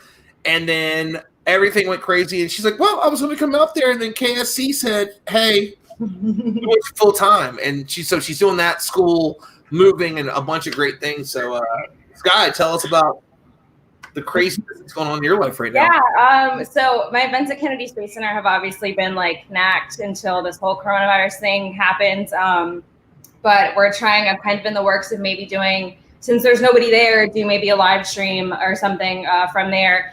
Besides my events at Kennedy Space Center, I got a job working with, the hub is called Atlantis Educational Services Incorporated, but I particularly work with a division called Space Trek. We're in the AMF building, so the Astronaut Memorial Foundation building at Kennedy Space Center Visitor Complex, and we have 3 programs right now: robotics, rocketry, and the near space investigation, where college kids, or if a group pays enough, obviously, they can actually make experiments doing like Arduino coding, all these different things, and send it up to near space. I think it goes up to about 100,000 feet, if I remember correctly. And then we try to recover the balloon. The last one, we didn't think we recovered it. I was actually in the chase car, and we drove all the way to Vero Beach, so probably about 2.5 hours south of where Kennedy Space Center is. We didn't actually end up getting it until we got a phone call, I think a couple weeks later, and somebody found it off like a dirt bike track, and we did get it recovered. We haven't cracked it open yet because of everything happening. But my job there, I'm the operations manager, so I basically oversee all the interns and all the people, part-timers, and I'm currently the only full-timer there. So we do rely on a lot of interns, and it's been a little bit difficult, everything with the coronavirus. So I am working from home, but it's really great. I just started not too long ago, actually. I don't even remember. The weeks have honestly gone by so quickly, but I do love it. Currently, I'm counting Legos. It's part of the job. We build a lot of our robots, original robots from Legos, but now we've done a lot more 3D printing and things like that. So that's my job there. I bumped into Ron through social media, and he hasn't been able to get rid of me. And yeah, I really do love doing the correspondence stuff for Stardom. And yeah, don't make that face. Come on. No, don't make that face. Yeah, so it's kind of been busy, and I do go to school online full-time at Arizona State University studying biology. My hopes are to obviously go in the Navy and become a naval aviator and hopefully become an astronaut. So I tend to keep myself busy, but I love it, and I love staying busy. Awesome. If you have never heard the two of us together talking, it is madness and will drive you into the depths of hell. So just in case you were wondering, you get us together. I'm not entirely sure if we both start going at each other about space stuff, if anyone else can understand us but us. So that's a very exciting thing. Yeah. I think the last time we did that, I think it was the night before my presentations, and it was like 4 or 5 o'clock in the morning by the time we got off my time, and I had to get up literally an hour later and go to Kennedy Space Center and do 6 presentations a day. And I'm gonna start a whole new presentation that we wrote last night at 3 a.m. Let's go. Like, my kind of peoples, for real. Yeah. Oh, okay. I hear you, Ian. I hear you. So let's talk a little bit about some stuff too. I love the fact that Ian and Esteban know each other, and like the space and the love there, man. What a cool way for me to be introduced to the West Coast is what you all are doing out there. Just a great group of people. So everything kind of sucks right now, but I know that both of you have got some really cool things probably in the future. Ian, well, we've talked about you a little bit. So Esteban, your art, all the things that you have going on, what are you up to now? Like, what's the next thing, man? Because you're always coming out with like new cool stuff. I really want to hear that. Thanks. Well, so the production on the planetarium show has ended. We were supposed to kind of do something for Yuri's Night this year. We even thought we might premiere the trailer of the show for Yuri's Night, but with everything being pushed back, so we don't have a premiere date. It was supposed to be in June, but the premiere date has been pushed to an indiscriminate time. So that remains to be seen what's going to happen. So right now, I still work for Griffith Observatory. The planetarium was a separate. It's weird. It's a weird thing to have to explain. But working for the planetarium show was a separate job from working for the observatory. So now I'm back to work at the observatory, where I used to be a guide, and then now I'm an artist there. I'm just doing right now some simple graphics for them because they're still doing some.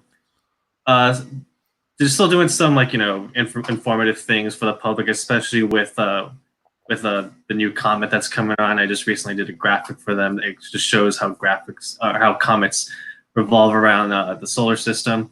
And in the meantime, I'm just kind of working on some stuff, a portfolio. So find another gig out there. I'd love to work on another planetarium. I've actually been trying to get into the Hayden for a long time, trying to reaching out to his name is like something Carter. And it's Carter Emmert. I know Carter. Yeah, I've been trying to reach out to him for like the last 2 years. I was like, so Carter doesn't build and create all of his own stuff. However, that doesn't mean that he wouldn't be open to it. But so Carter isn't really big on social media.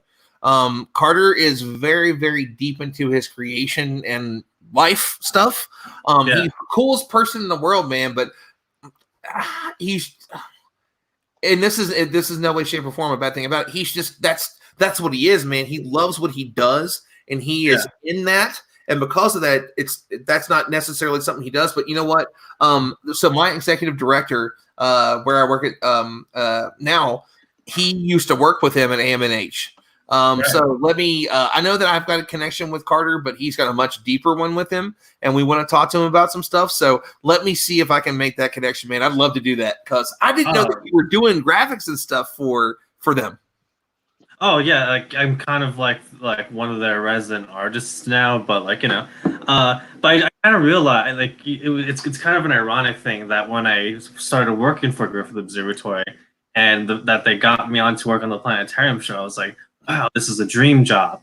Then after being there for a while, and then I realized that this is a great place, but I don't know if I want to be here forever. I think maybe I want to explore a little bit, see what else the world has to offer, and then maybe after I've been through the works quite a bit, that maybe I'll come back to I'll always have a special place in my heart for the observatory, and that I'll always have some connection to it. But I think I want to explore a little bit, definitely try to, I met some people, every time, one of my things is, wherever I go in the world, I try to see the local observatory, and if they have a planetarium show, even better. Went to New York last year, last couple of years, and every time went to the Hayden, and again tried to meet Carter Emmerich. And I went to the one in New Jersey, and believe it or not, the New Jersey Planetarium is the largest planetarium in the Western Hemisphere. The other two the other three are there's two in Russia, and I think there's one in China. That they're the biggest ones in the world, and I just love that, working for that kind of stuff, something so immersive that it's not just a screen, but the planetariums are like journeys, they're when you go to a planetarium show, you don't expect to see a movie, you expect to have an experience, and to provide something like that, in an arena of science that is really passionate to my heart, that I'd like to find something else, but if I'll always keep doing space art. I'm making a dinosaur right now, but I'll always keep doing space art. I'm always trying to explore what to do with it, So, as is the life of an artist, it's always up in the air. Well, dude, I'm just going to throw this out here. So whenever I walked in and sat down at my new job, I told them directly, my goal has been for a while. I walked into this very small museum that is a science museum that's right across the street from a school in Atlanta, and it's not their actual science museum. The actual science museum in Atlanta is actually outside of Atlanta. It's not there, but they have two museums. One of them is in the same parking lot as a school. And when I walked in, I saw what they were doing. My goal is I want to be not Neil. I want to be Ron, but I want to be somebody that's kind of the next in that chain that he talks about. And I want to run a planetarium. So I went in to talk to the CEO where I'm at now. And I told him whenever he asked me, he's like, Ron, what do you want to do? What's your goal? I'm like, honestly, I want to go get my degree in astronomy and astrophysics, and I'm going to come here and run this planetarium. And so hops up, shows me some things that they're kind of working on that I can't really talk about. Yes, I can even vague book at 2:00 in the morning. But he shows it to me. And as we start talking about it, I realized that I don't necessarily need a degree in as long as I can sit down and learn it. And Lee Giat did the same thing. Lee was 18 when he started being the assistant director at the museum he was at in Jacksonville. And for that planetarium, for what they're doing there. And that's what I want to do, man. I want to be able to take what I learned as a DJ and as a host, as an entertainer, and do something like a live Cosmos thing. I want to really do that. And I love the fact that you work on that too. And yeah, man, so I might be yelling at you eventually once we get everything worked out and be like, Esteban, let's do this stuff together. And there's even the possibility that we could do some stuff when it comes to Stardom too. And that might even jump into the ideas that we were talking about earlier with Ian and Will and Sky, obviously too, with the Stardom TV thing. like if you want to do some visual stuff, and then we can do some things with like Will jumping around and talking about some stuff in like Sky Safari, and then I'll go with my Neil voice, like 13.8 billion years. What does that mean? That means there hasn't been enough time in the 13.8 billion years since the universe began for their light to have reached us. And I'll just go, or I can do the whole like billions and billions. You know, by the way, Carl Sagan sounds just like hold on a second. I forgot what his name was. I'm forgetting now. Hold on. In the Matrix. Morpheus. No, not him. Oh, Dr. Agent Smith. Agent Smith, like, hello there, Mr. Anderson. My name is Carl. No, no, wait, my fault. I can't remember who I am anymore. But anyway, it's very similar, but I'm just all about that. And then as I do the super slower voice where I talk about space, then Sky can come in and be like, what's up? Space! You make me look like a psychopath. I just want to say, I appreciate the enthusiasm of people in this group and the community as it is right now, because up at the observatory, the people who are running are really old-fashioned and not open to new things. And there's so many things people want to do up at the observatory. People want to do rock concerts. People want to do live. Yeah. People want to DJ up there in the planetarium. And every one of them just gets shot down, you know? Well, I'll tell you this right now, man. Like with the ideas and the things that we got going on, one of the things that I'm actually really looking forward to is, if I can get it worked out. I really want to. One of my personal goals is I would love to, and I've said this for years, is that I would love to do an event that's something like Ultra, but it's a mixture of space science, science communication, and DJs. So say, Neil deGrasse Tyson's on stage, and then Ian starts DJing after with like some crazy background stuff that's space behind him. And then it backs out of that. And then there's somebody like Brian Cox comes in. He talks about stuff. Then I come in and start DJing with crazy stuff behind me. And then we back out of that. And we go to like somebody else, like Michelle Thaller. And then after that, like Kat comes in and she starts DJing. And it's that mixture and all the stuff that's around it. Like that's been my goal. I'm like, man, how can I make this? And there's a show. There's actually somebody that kind of does mix science and the music. But I loved, once I saw last year, once I went to that event, I saw Yuri's, and I'm like, man, this is it, sort of. I mean, raving below a shuttle is pretty freaking cool.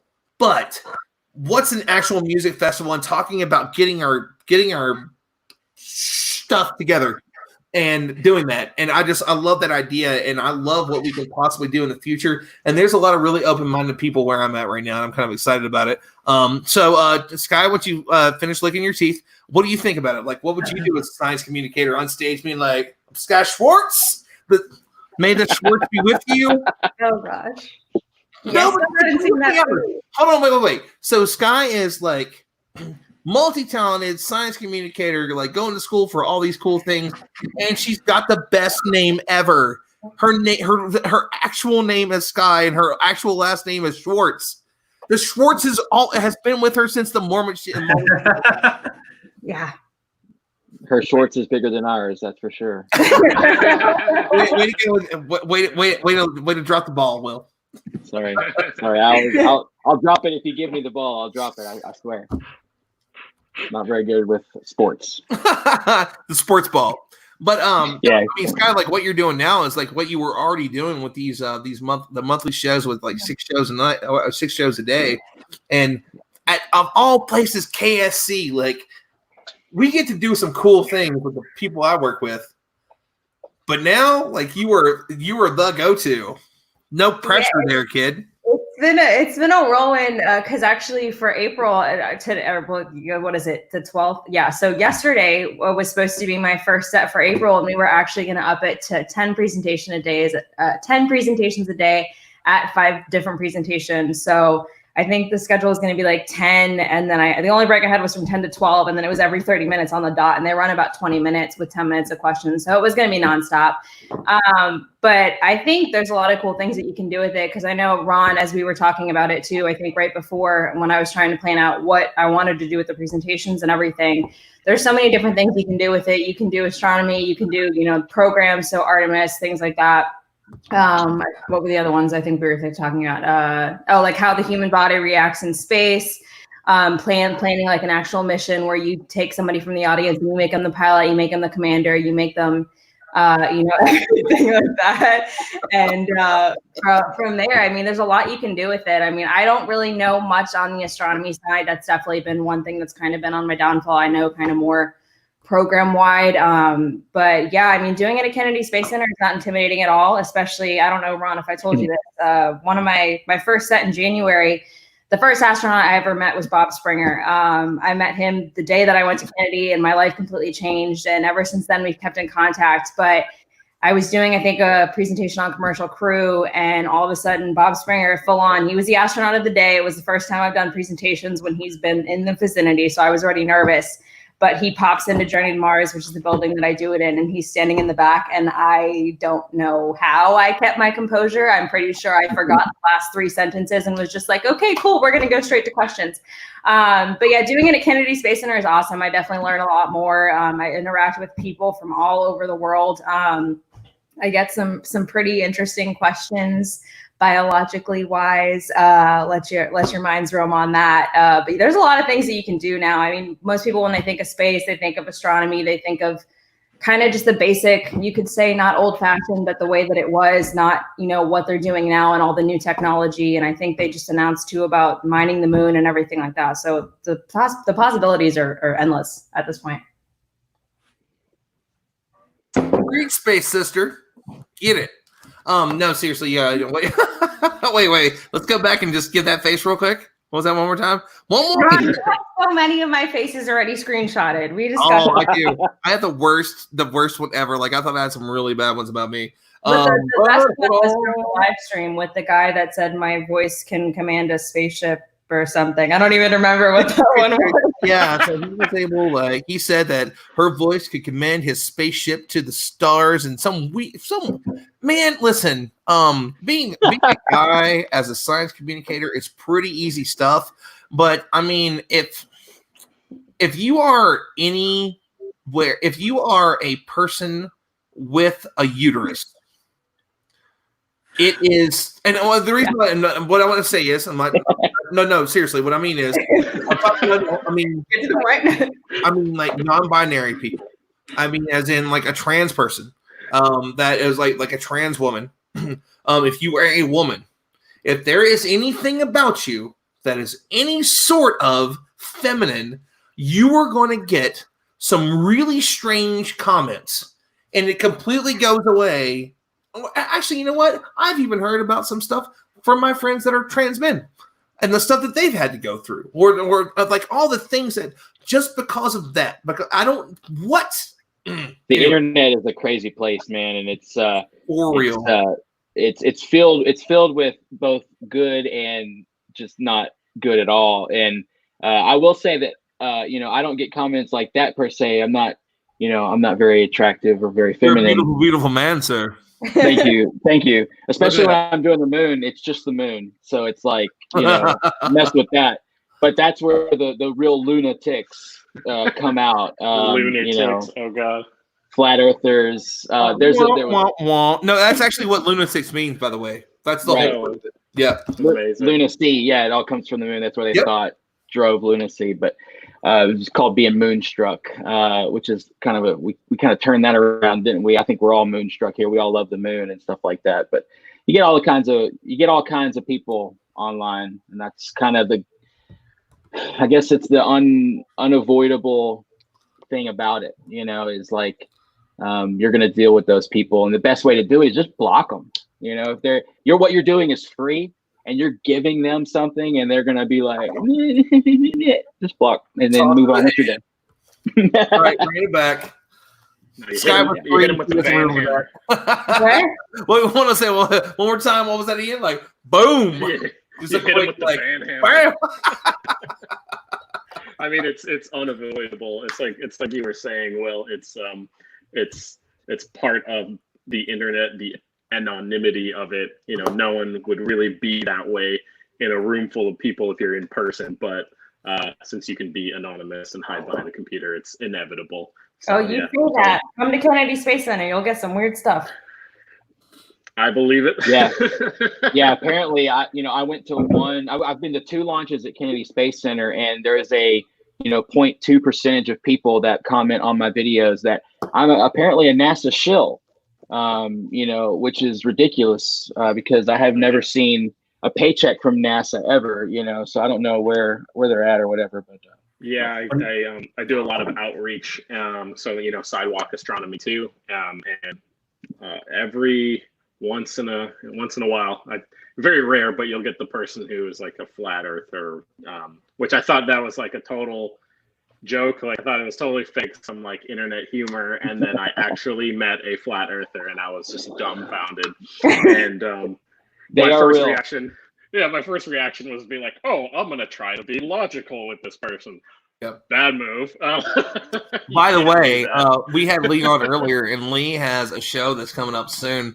He's been working on it for almost a year now, where he went to a flat Earth convention and they knew. So he interviewed people and stuff. Actually, it might already be out, and he did a really, really, really great job with it, from what I saw anyway. Man, like it's just killed it, absolutely killed it. It's wild that they even exist, but.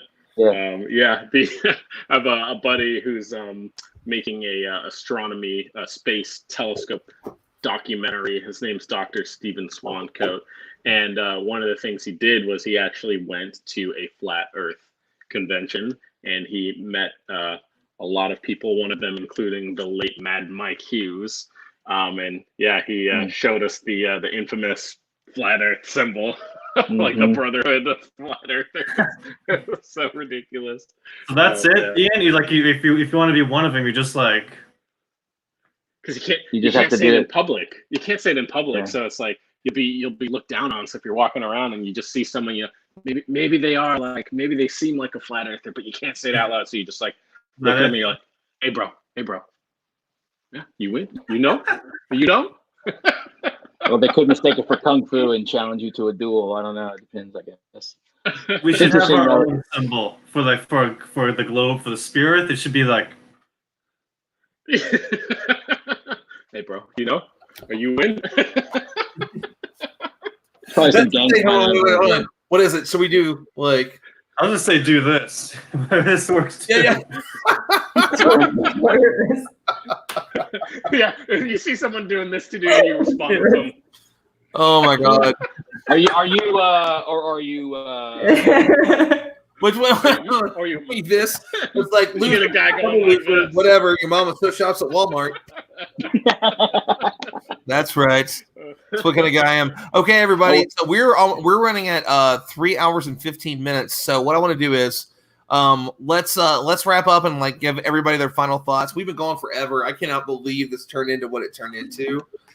It was just awesome. Oh my god, I can't believe that this happened the way that it happened. So Esteban, we'll go with you first, sir. Like give us a rundown, dude. Like your love of space, it's Yuri's night, what you dealt with last year. Give us some love, man, before we all head out and maybe. Oh, Dwight's on. Hold on a second. Wait a second here. Hold on. We got a surprise end guest. So wait. I gotta back this up real quick. We were almost done. Dwight. Oh no. It's just starting now. Okay, so Dwight is amazing. So Dwight created a documentary about Skylab. And Dwight has been like my go-to guy to talk to me about space, not just space stuff and get me nerding out on some things, but also teaching me about filmmaking, talking to me about green screen. I was like, I'm surprised he showed up. I mean, this film's incredible. I just can't believe it. Oh, okay. So we'll go for a little bit longer, but just because we got to give him some love, because we're talking about like what this man has put in. Dwight, I'm going to give you 5 minutes starting right now, 2:10. Tell us everything, and in 5 minutes, I'm cutting you off. So, watch the timer. Dwight, and go. 5 minutes. Okay. In 1973, Skylab launched, and it was forgotten about shortly afterwards. And in 1979, it crashed down in my homeland, Australia. So I grew up as a 10-year-old boy. I grew up then subsequently thinking that NASA was a failure, because how could they not keep a space station up in space? And that stayed with me. And I kid you not, up until 2018, when we shot pickup shots for the film, my opinion was Skylab was such a lost cause. I very much respected what they did on it, and my opinion changed about it being a failure. But even the crash into Australia for me was just like, how?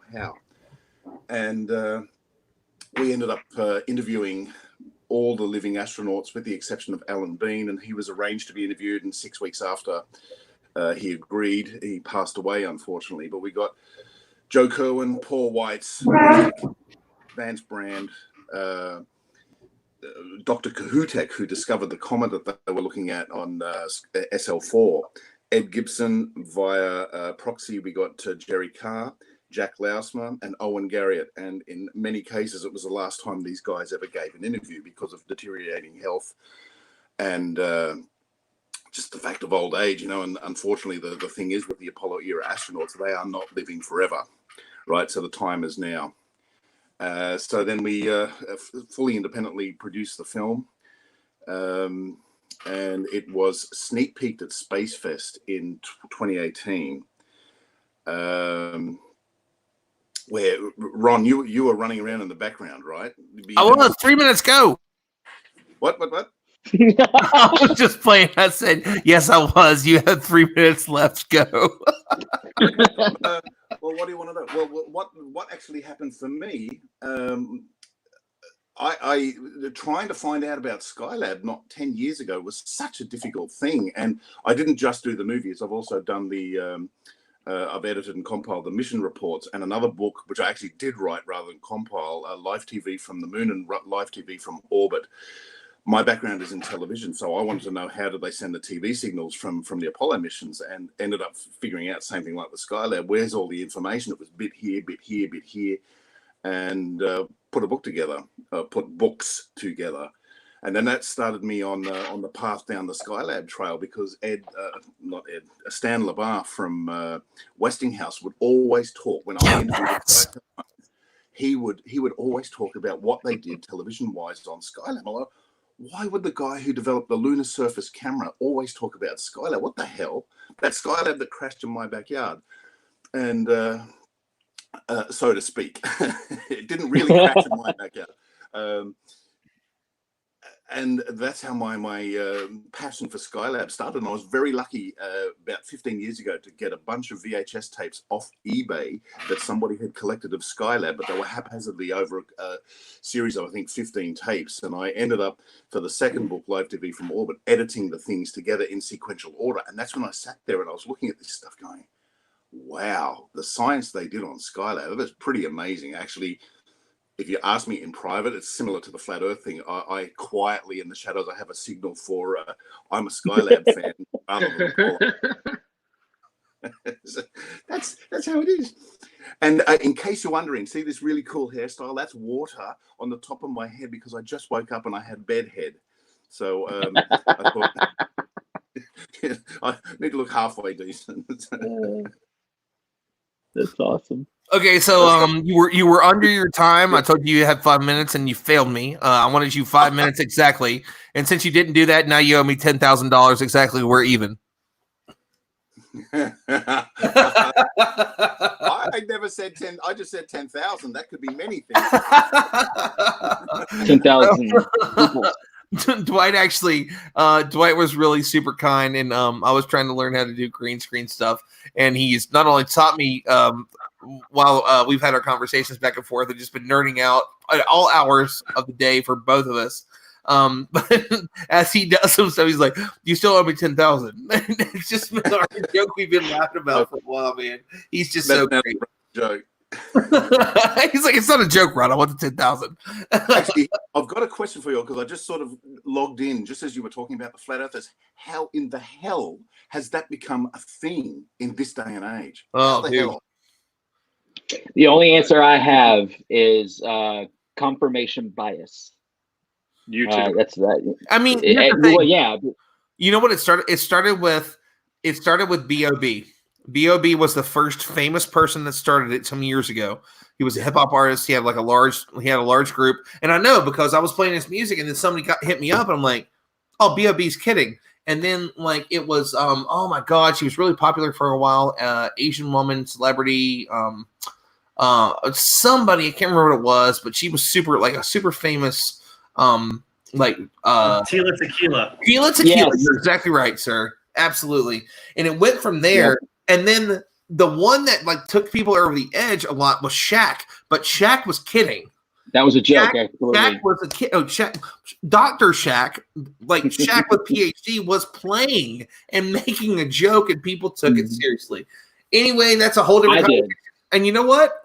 I mean, we can maybe we pick this up next week. Maybe we do another 3+ hour event and talk about the craziness of how flat Earth happened and how we can disprove it. Good. If I can just, I'll pay another 5,000 all in advance, obviously. But I've got to tell a story. There is a well-known Apollo hoax nut, Australian, unfortunately, and a piece of work, that guy. But anyway, right now, because he to prove that Apollo never happened, he decided to study astrophysics. Right now, what's happened is he's gotten, I don't know how good, but an understanding about astrophysics, and is convinced that the Earth is round.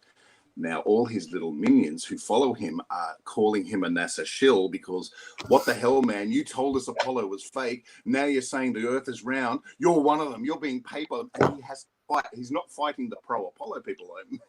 He's fighting flat Earth nuts that come onto his channel. It's like poetic justice. If there's any benefit from this, it's that this guy now has to fight the very people he fired up into a frenzy. But perfect. Like Frankenstein's monster, what he didn't realize, what he created. Wow. Love it. Okay, so I'm going to give everybody a minute to do their spiel and tell me how much you love space and science and all the things. Esteban, tell us where we can find you, the stuff you do, and all that fun stuff. You can find me at Spacer2001 on Instagram. Pretty easy, famous movie and everything. But the thing I want to say, how I love space and everything, is as a space artist, I've taken on two subject matters that people often question why we should ever spend money on it. And my usual answer for those two things are, especially when it comes to studying space, why should we study space when we have few problems here on Earth? And I always tell people, hey, Isaac Newton was studying the planetary motions in a horse-drawn world, and we're discovering the atom in a steam-powered world. Those things had no influence on the everyday lives of the society they were living in, but they have a profound impact on our daily lives now, as we don't have satellites if we don't understand planetary motion. So when our next great leap can come from anywhere, we must look everywhere. And the second answer I always gives is we need a soul. These art and science, and especially the study of astronomy, gives us a soul. It gives us something to aspire to, and it makes us want to be better. Hells yeah. All right. So next is Ian. How the hell do you follow that, sir? Hit it. Oh man, that's tough, Esteban. Love you, buddy. Love you too, man. Yeah, you could find me on Instagram at Ian Lauer Astro. If you want to get into astrophotography, taking pictures of space, or just anything about telescopes, I'm your guy. OPT Corp. We're here for you. And again, really, our motto is just, empowering people, empowering the Earth to explore the universe. And that's why we're building 62 observatories all around the world in every time zone to give away for free to the public, to people like you guys, to use these telescopes to explore the night sky. So again, if you guys are interested in using these telescopes, we're already online. We've got 3 of them in Joshua Tree and 1 in Texas going online very soon. If you guys want to use these for some astrophotography, take some pictures of space, or show your friends around with remote telescopes, log in from your computer, from your couch, from your desktop, let me know. We just ran them tonight. And we had people taking their very first astro photos tonight on Twitch. So again, just let me know if you guys are interested in that. And the more people we can bring this to, the more people we can get looking up, learning about the night sky, exploring the night sky, especially those who don't have the advantage of being close to dark skies, or people who are living in cities who can't even see the night sky. You know, we really want to bring this to people. So if you have any ideas too on how we can further expand this and get these telescopes in the hands of people who don't have the privilege of being close to dark skies, let me know, because that's our goal, is to bring the world to the universe, bring the universe down to Earth, and get everyone exploring the night sky, everybody looking up. Where the cosmos takes the spotlight. Just gonna give a quick stardom shout out there. Next, Wilbo Baggins. Hit me, Goose. That's not the first time I've been called that, unfortunately. I know, because I call you that all the time.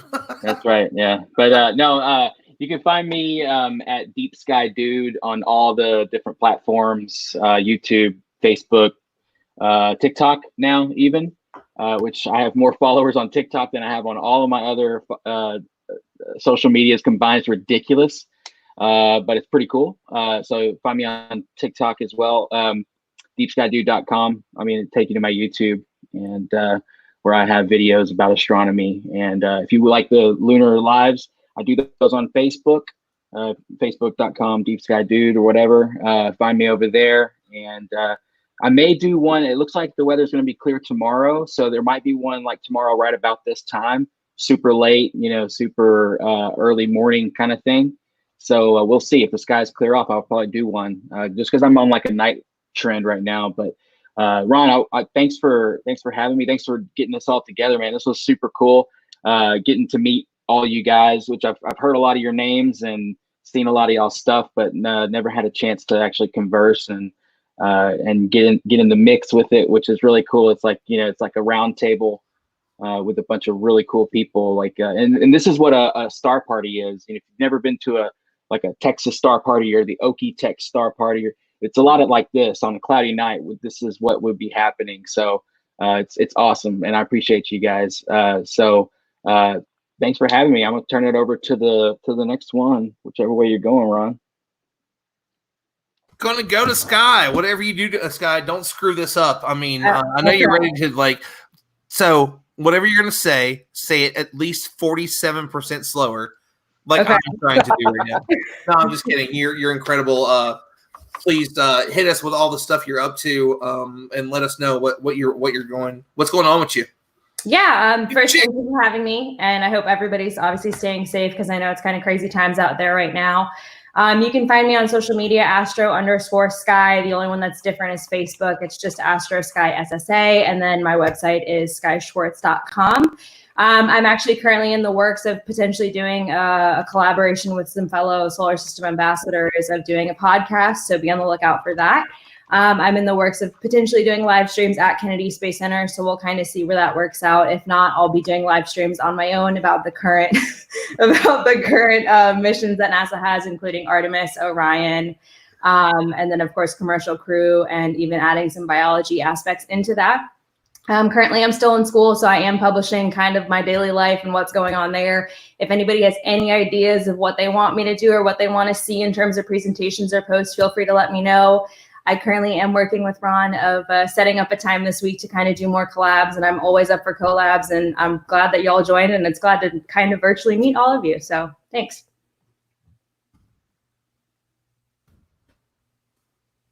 I just want to make it awkward for you there real quick. No problem. I knew you were doing that, Ron. Actually, no, I was typing this. That's all I want to do. One more to our last guest tonight before I finish up here is Dwight. Dwight is came on last minute. Hit us, man. Oh my God. I love this guy. He's incredible. Hit us, man. Hit us.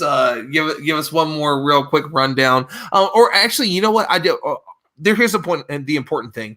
Your film is worth so much more than what you're offering it to people right now. And because we're all in the middle of this craziness, guys, it is so much more than worth $1. Like, he offered it to me for free, and I still paid for it. And then I sent it to my friends that have like the ability to get it to people. His film is incredible and it blew me away. So tell people where they can find it. And yeah, man, hit us, Dwight. Okay. It's been great being on here, even though it's for the last 5 minutes of the show. But I just woke up. www.searchingforskylab.com is our homepage for the film. There you can find links to everything, all the merchandising. Merchandising. Sky doesn't get that because Sky refuses to watch the movie because her name is Schwartz. Well, I get it because it's true. I'm serious. She won't watch it, but I'm serious. It means that's where the joke comes from. That is not true. I just haven't had time to watch it. Well, oh, you will though. You'll be happy to hear that last night we watched Apollo 13 starring Tom Hanks, Bill Paxton, and Kevin Bacon. And I've watched that film so many times, and we're still sitting there, heart pumping when you see the thing explode. And it was like, oh my God, if that doesn't show the ingenuity that they had going at NASA at the time, nothing will. So anyway, that's Apollo. And our film is available at www, or skip the W's, vimeo.com, on demand, searching for Skylab. And we've got a really cool offer, like Ron was saying, at the moment, because everyone's stuck at home. We thought, come on, we can't charge full price for a rental. People are going troppo in their homes.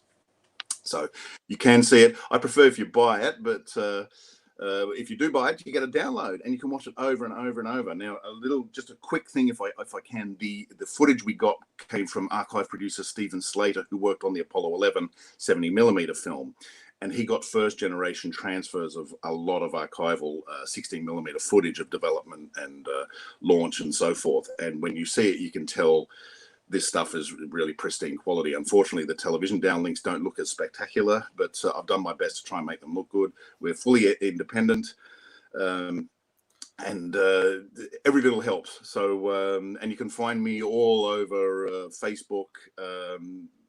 I've got other accounts on other platforms, but in my old age, it's very difficult to learn something new. So, and I've just gotten the yes, thank you, and it's been fun. And here's a message from our. Let's wrap that shit up. I'm just kidding. I don't know, like Dwight.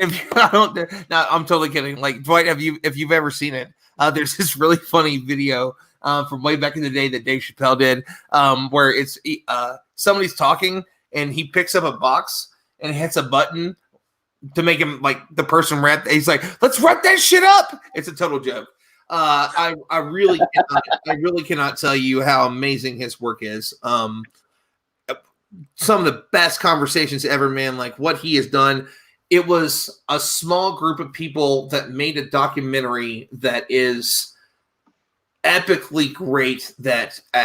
We're talking about, if you've never been to Space Fest, it's incredible. They show big films like Apollo 13 with Fred Hayes talking about the film, and they showed his movie multiple times, his team's movie multiple times a day. I am completely kidding, and I can't believe that we have just created this really incredible friendship, and you've been so helpful and done so many amazing things, man. Just like, it's an honor to know you. It's an honor to know every single one of you. You're all incredible, and I just like that I get to be the guy, the nerd, the space nerd that gets to know and hang out with all you all. I'm a lucky dude. So let me just give a thanks to all the random guests tonight. So let's see here. We had Graham Lau, we had Will, we had Athena, who was on the show earlier today for Yuri's night. We had Kavi Rose, we had Liam Kennedy, we had Director Lee Giat. We had, obviously, the people that are on here right now. We had Esteban. We had Ian. We had Sky.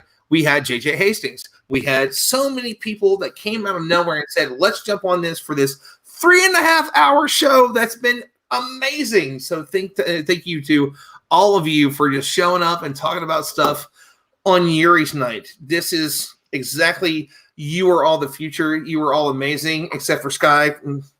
But the rest of you, if anybody is absolutely the beacon of the future. If you don't watch anything, watch what everyone here is doing. Watch all the people that we had on here tonight. Go to KSC, see Sky's show, see Will's stuff, see see what like a Brady Bunch in here. Look at that. I love that. And that's how we became the Stacy Bunch.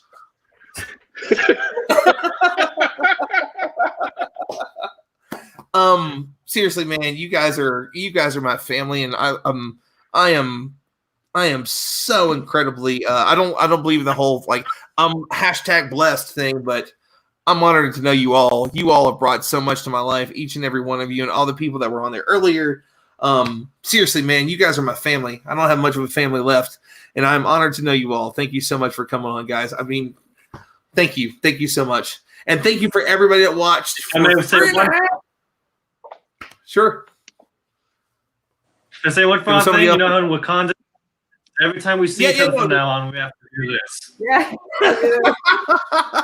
Wait, hold on. Let's do that real quick so that way I can take the picture. I want to take a photo of that. And everyone, that will wrap it up. I'm Ron. I'm the Space Dude. And follow Stardom Space and give Patreon money for me. So we can pay people for more cool stuff like this. Live long and prosper. And long and prosper, friend.